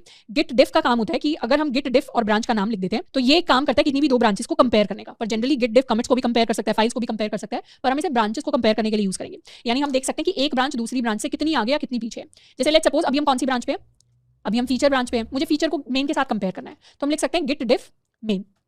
तो ये दिखा देगा कि क्या क्या चेंजेस है, मतलब हमने ऐड न्यू फीचर, ये एक नया चेंज किया अपनी फीचर ब्रांच के सामने, और हमारी जो फीचर ब्रांच है उसके अंदर अभी हमने ये एक्स्ट्रा चेंजेस किए हैं जो हमारी मेन से अलग हैं। तो ये डिफरेंसेस दिख गए।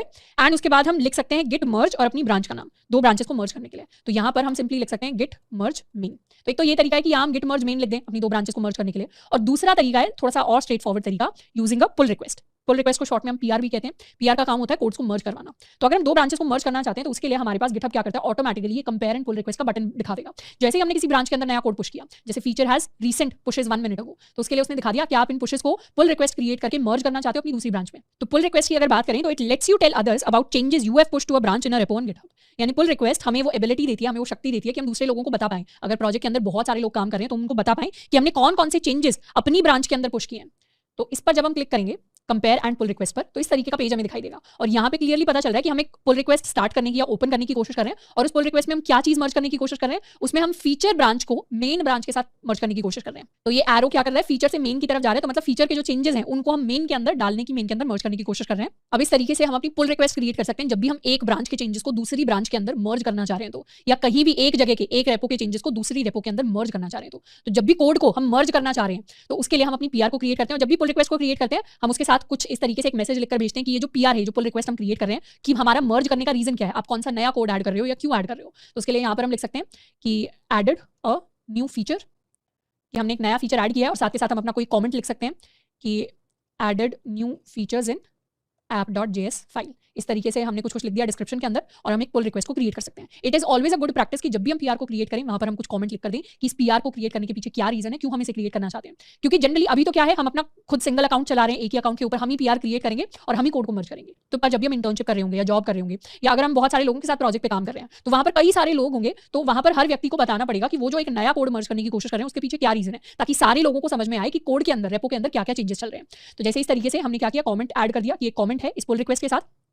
तो ऊपर पुल रिक्वेस्ट वाले टैब में हमारी एक नई पुल रिक्वेस्ट आ गई, add a new feature, and उसके अंदर हो सकता है कोई और व्यक्ति आकर एक और कोई नया कमेंट ऐड कर दे, या जनरली ऐसा होता है जो जूनियर डेवलपर्स होते हैं वो अपनी पुल रिक्वेस्ट क्रिएट करते हैं, फिर सीनियर डेवलपर्स पुल रिक्वेस्ट को रिव्यू करते हैं और देखते हैं कि क्या क्या कोड चेंजेस दिए गए हैं। अगर उन्हें कुछ गलत लगता है उस कोड के अंदर तो वो वहाँ पर कमेंट करते हैं कि पहले इस कोड को ठीक करो, उसके बाद पीआर क्रिएट करना, या उसके बाद पीआर मर्ज होगी। फिर हम कोड को दोबारा ठीक करते हैं, नए चेंजेस करते हैं, नए कमेंट्स करते हैं और पीआर को अपडेट करते हैं, एंड उसके बाद हमारी पीआर मर्ज होती है।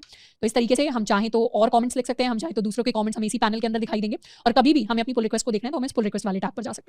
अब हम डायरेक्टली क्या कर सकते हैं, गिटहब दिखा रहा है this branch is no conflicts with the base branch. Conflict कहने का मतलब है कि कॉन्फ्लिक्ट्स तब आते हैं, तब निकलते हैं जब क्या हुआ कि जब मेन ब्रांच के अंदर भी सेम फाइल में सेम जगह चेंज हो गया और आपकी ब्रांच के अंदर भी सेम फाइल में सेम जगह चेंज हो गया, तो गिटहब को फिर समझ नहीं आता कि कौन सा चेंज लेना है, इसके वाला लेना है या इस वाली ब्रांच वाला लेना है, तो तब कॉन्फ्लिक्ट्स आते हैं। पर हमने तो यहाँ पर बिल्कुल ही नई फाइल बनाई है तो कोई कॉन्फ्लिक्ट नहीं आया, कोई टेंशन नहीं हुई, तो हम सीधा मर्ज कर सकते हैं पुल रिक्वेस्ट को। जनरली जब हम ग्रुप्स में काम करते हैं तो हम ही पुल रिक्वेस्ट क्रिएट करते हैं और कोई और उसे मर्ज करता है, पर यहाँ पर क्योंकि हमारी रेपो है तो हम ही से मर्ज कर सकते हैं। जैसे ही मर्ज करेंगे यहाँ पर हमसे पूछेगा क्या इसे मर्ज कर दे, तो मर्ज करना खुद में एक कमिट होता है।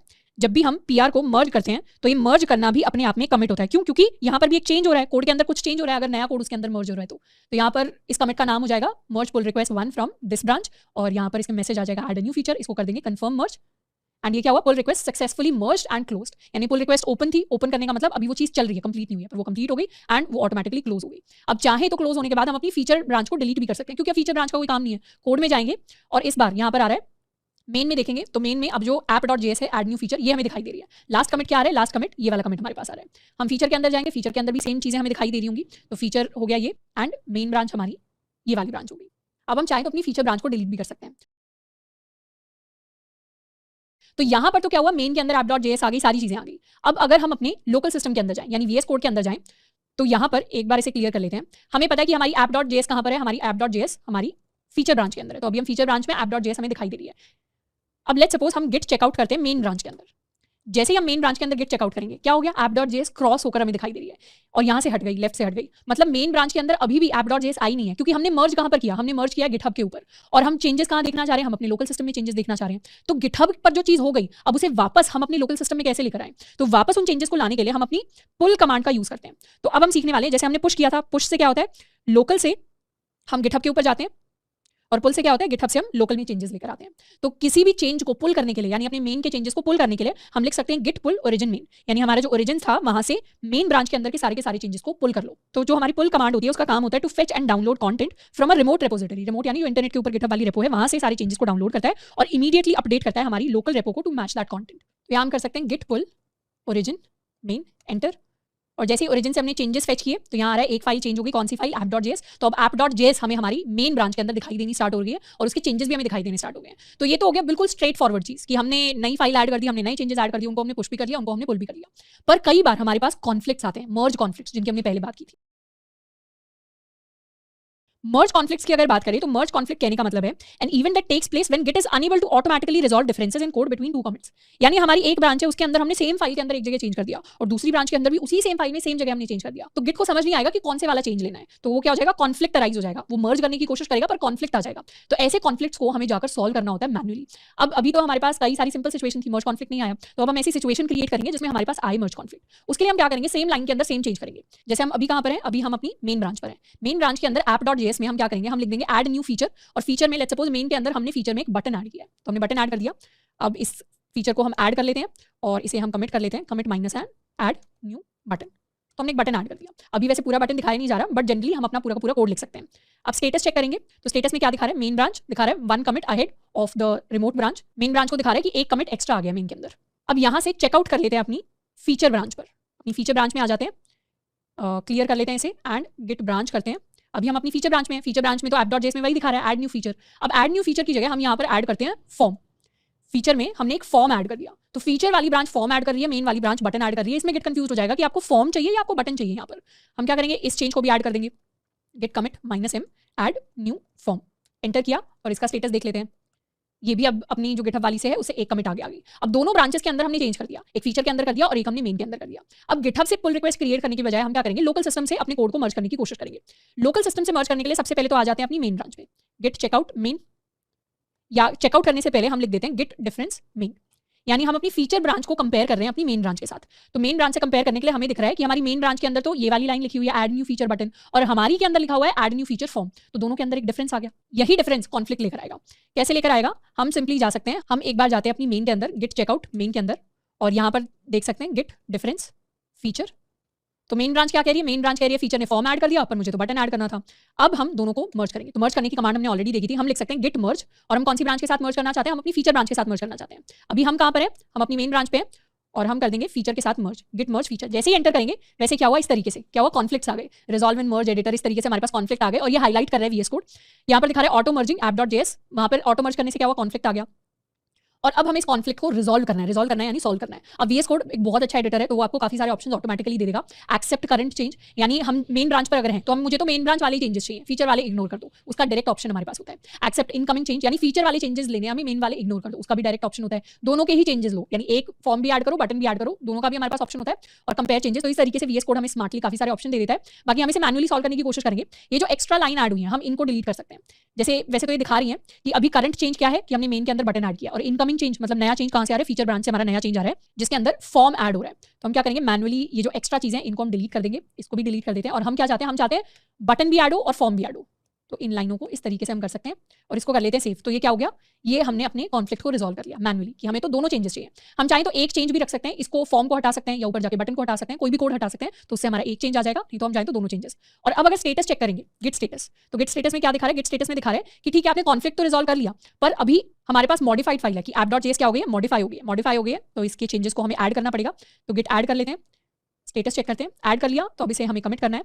तो गिट कमिट कर लेते हैं -m और मर्ज न्यू फीचर, या इसे कह देते हैं मर्ज विद फीचर। हमने इसे मर्ज कर लिया फीचर के साथ, इसको हम कर देते हैं एंटर। तो अब ये मर्ज हो गई है ब्रांच फीचर के साथ। अब हम चाहें तो यहाँ पर इस कोड को पुश कर सकते हैं to our origin main. Code को हमने पुश कर दिया, रिफ्रेश करेंगे तो यहाँ पर लास्ट कमेंट जो दिखाएगा वो होगा मर्ज विद फीचर, और app.js के अंदर जाएंगे तो हमारे दोनों फीचर्स हमें एडेड मिलेंगे। तो इस तरीके से हम अपने फीचर्स को भी ऐड कर सकते हैं। तो इस तरीके से हम अपनी ब्रांचेस को मर्ज करते हैं और उसके अंदर हम अपने मर्ज कॉन्फ्लिक्ट्स को रिजॉल्व कर सकते हैं। अब नेक्स्ट हम बात करने वाले हैं एक और इंपॉर्टेंट चीज की, which is to fix our mistakes. अब जैसे हम अपने लेक्चर के अंदर सीख रहे हैं कि गिट एंड गिटहब को यूज कैसे करना है, जरूरी नहीं है जिंदगी हमेशा उतनी स्मूथ चलती रहे। कई बार गिटहब के अंदर हम कई सारी कॉम्प्लेक्स प्रॉब्लम्स में फंस जाते हैं, तो उन सिचुएशंस को, उन मिस्टेक्स को हम फिक्स कैसे कर सकते हैं। इनमें से हम जनरल प्रॉब्लम्स की बात करेंगे, जिसमें से सबसे पहली मिस्टेक हो सकती है कि हमने कोई ऐसे चेंजेस स्टेज कर दिए, यानी चेंजेस को बस ऐड कर दिया, कमिट नहीं किया, सिर्फ स्टेज किया, तो मतलब ऐड किया चेंजेस को जो हमें। मर्ज कॉन्फ्लिक्ट्स की अगर बात किया, सिर्फ स्टेज किया, तो मतलब ऐड किया चेंजेस को जो हमें चाहिए ही नहीं, अननेसेसरी चेंजेस को हमने ऐड कर दिया। तो हम उन्हें अनऐड कैसे कर सकते हैं, तो अनऐड करने के लिए हम अपनी गिट रीसेट कमांड का यूज करते हैं। जैसे हमारा ये प्रोजेक्ट है और अभी हम अपनी मेन ब्रांच के ऊपर है। मेन ब्रांच के ऊपर हमने क्या कर दिया, हमने गलती से कुछ नया चेंज ऐड कर दिया, इसको हम कह देते हैं मिस्टेक। लेट्स सपोज हमने मिस्टेक ऐड कर दिया, अब इसको हम ऐड कर देते हैं गिट, पहले तो स्टेटस देख लेते हैं, गिट स्टेटस में दिखा रहा है, अब गिट ऐड कर लेते हैं। अब गिट स्टेटस देखेंगे तो हमारी जो चेंज है, जो मिस्टेक है वो ऐड हो गई। अब हम चाहते हैं इस मिस्टेक को हटाना, तो उस मिस्टेक को हटाने के लिए हम गिट रीसेट कर सकते हैं। तो जब हमें किसी सिंगल फाइल के अंदर मिस्टेक को रीसेट करना है, मतलब उसी का चेंज हटाना है, तो हम सिंपली लिख सकते हैं गिट रीसेट और अपनी फाइल का नाम, और जब हमें सारी फाइल्स के लास्ट अभी जो रीसेंट चेंज किया था, ऐड किया था, उसको हटाना है, तो उसके लिए हम सिंपली गिट रीसेट कर सकते हैं। तो यहाँ पर हम दोनों में से कुछ भी यूज कर सकते हैं। Let's suppose if we write git reset कि app.js के अंदर जो चेंज किया था उसको रीसेट कर दो, एंटर किया, और अब अगर स्टेटस देखेंगे तो स्टेटस में अब दोबारा से मॉडिफाइड आ गया, तो हमने अपने स्टेज जो चेंज को रीसेट कर दिया। दूसरा चेंज हमारे पास हो सकता है कि अगर हमने गलती से कुछ ऐसा कमिट कर दिया चेंज जो हमें नहीं करना था, जो गलत था, जैसे लेट्स सपोज ये हमारी मिस्टेक है, इसी मिस्टेक को हम ऐड भी कर दें और कमिट भी कर दें, तो इसके लिए शॉर्ट में लिख सकते हैं गिट कमिट -am और कमिट मैसेज लिख देते हैं कि इसको कह देते हैं कमिट मिस्टेक, कि मैंने कोई मिस्टेक कमिट कर दी, एंटर कर दिया, क्लियर कर लेते हैं, गिट स्टेटस देख लेते हैं, तो क्या हुआ, हमने सारी की सारी मिस्टेक्स कमिट कर दी हैं, there is nothing more to commit, पर अभी हमें इस कमिट को रीसेट करना है। तो रीसेट करने के लिए हम लिखते हैं गिट रीसेट और फिर हम लिखते हैं हेड। यहाँ पर हेड का मतलब होता है हमारा लास्ट कमिट, यानी ये पॉइंट करता है, ये पॉइंटर है जो पॉइंट करता है हमारे लास्ट कमिट को। तो हेड पॉइंटर हम लिखते हैं, उसके बाद लिखते हैं टिल्ड और 1। बेसिकली ये चीज लिखने का मतलब है कि जो हमारा हेड पॉइंटर अभी हमारे लास्ट कमिट को पॉइंट कर रहा है, जैसे हम इमेजिन कर सकते हैं ये हमारा कमिट 1 है, ये हमारा कमिट 2 है, ये हमारा कमिट 3 है, ये हमारा कमिट 4 है, इस तरीके से हमने 4-5 कमिट्स किए। अब हमारा जो हेड है वो हमारा हेड अभी यहाँ पर है, हम चाहते हैं हमारा ये जो लास्ट कमिट था ये तो हट जाए, इसको भूल जाए गिट, और हमारा जो हेड है वो यहाँ पर आ जाए। तो वो चीज़ करने के लिए हम लिखते हैं हेड टिल्ड 1, यानी एक कमिट पीछे भेज दो हेड को। तो वो चीज़ करके देखते हैं, git reset head tilde 1 enter. तो उसे क्या हुआ, अनस्टेज्ड चेंजेस आफ्टर रीसेट। तो अब स्टेटस देखेंगे तो स्टेटस में कमिटेड नहीं दिखा रहा, स्टेटस में दिखा रहा है मॉडिफाइड, यानी कमिट भी हट गया और हमारा ऐड भी हट गया। तो मतलब ये कुछ मिस्टेक है जो रह गई है, अब हम चाहें तो इसे डिलीट कर सकते हैं। तो इस तरीके से हम अंडू करते हैं अपने कमिटेड चेंजेस को। अब कई बार हो सकता है कि हमें सिर्फ एक कमिट को अंडू नहीं करना, हमें बहुत सारे कमिट्स को अंडू करना है। जैसे लेट्स सपोज हमने 4 कमिट्स कर दिए, पर हमें तो इस स्टेज पे वापस जाना है, हमें तो सेकंड वाले कमिट पे वापस लेकर जाना है, हमें ये लास्ट वाले 2 अननेसेसरी कमिट्स चाहिए ही नहीं। अगर ये हमें नहीं चाहिए तो उसके लिए हम कमिट हैश का यूज करते हैं। अब कभी भी जाकर किसी भी ब्रांच के अंदर हम लिख सकते हैं गिट लॉग। गिट लॉग से क्या होगा, हमारे सारे के सारे कमिट्स की इन्फॉर्मेशन आ जाएगी। तो ये जो हमारी मेन ब्रांच है इसमें ये रिवर्स क्रोनोलॉजिकल ऑर्डर में आती है, यानी सबसे जो पुराना कमिट हमारे पास होगा वो सबसे नीचे आ रहा होगा। तो सबसे पहले हमने इस ब्रांच के अंदर एक नया बटन ऐड किया था, उसके बाद हमने इस ब्रांच के अंदर एक नया फॉर्म ऐड किया था, उसके बाद हमने फीचर ब्रांच को इसके अंदर मर्ज कर दिया था। तो इस तरीके से सारे का सारा हमारे पास स्टेटस आ जाएगा कि लास्ट हमारे पास क्या क्या चेंजेस हुए। अब हम चाहते हैं कि हमें इस चेंज में वापस जाना है, यानी ऐड न्यू फॉर्म। हम चाहते हैं इस सिचुएशन पे हम वापस रीसेट हो जाए, मतलब मर्ज विद फीचर। ये मर्ज वाला कमिट हम करना ही नहीं चाहते, हमने गलती से मर्ज कर दिया था, तो हम वापस से ऐड न्यू फॉर्म वाले चेंज पर जाना चाहते हैं। तो इसके लिए हमारे पास ये जो कमिट का कोड है, हर कमिट के सामने यहाँ पर एक कोड दिखाई देगा, ये हमारा कमिट हैश होता है। इसको हम कॉपी कर सकते हैं। तो हैश को कॉपी करने के बाद यहाँ पर नीचे हम क्यू टाइप कर सकते हैं टू क्विट, इसको कर लेते हैं क्लियर, और अब हम कर सकते हैं गिट रीसेट, और यहाँ पर हम अपने हैश को पेस्ट कर देंगे, एंटर करेंगे। तो यहाँ पर क्या आ गया, अनस्टेज्ड चेंजेस आफ्टर रीसेट, मतलब ये जो एक्स्ट्रा चीजें हम लिखी हुई हैं वो अभी कमिट नहीं हो रखी। तो अब गिट स्टेटस चेक करेंगे तो उसमें हमें पता चलेगा कि ये जो app.js है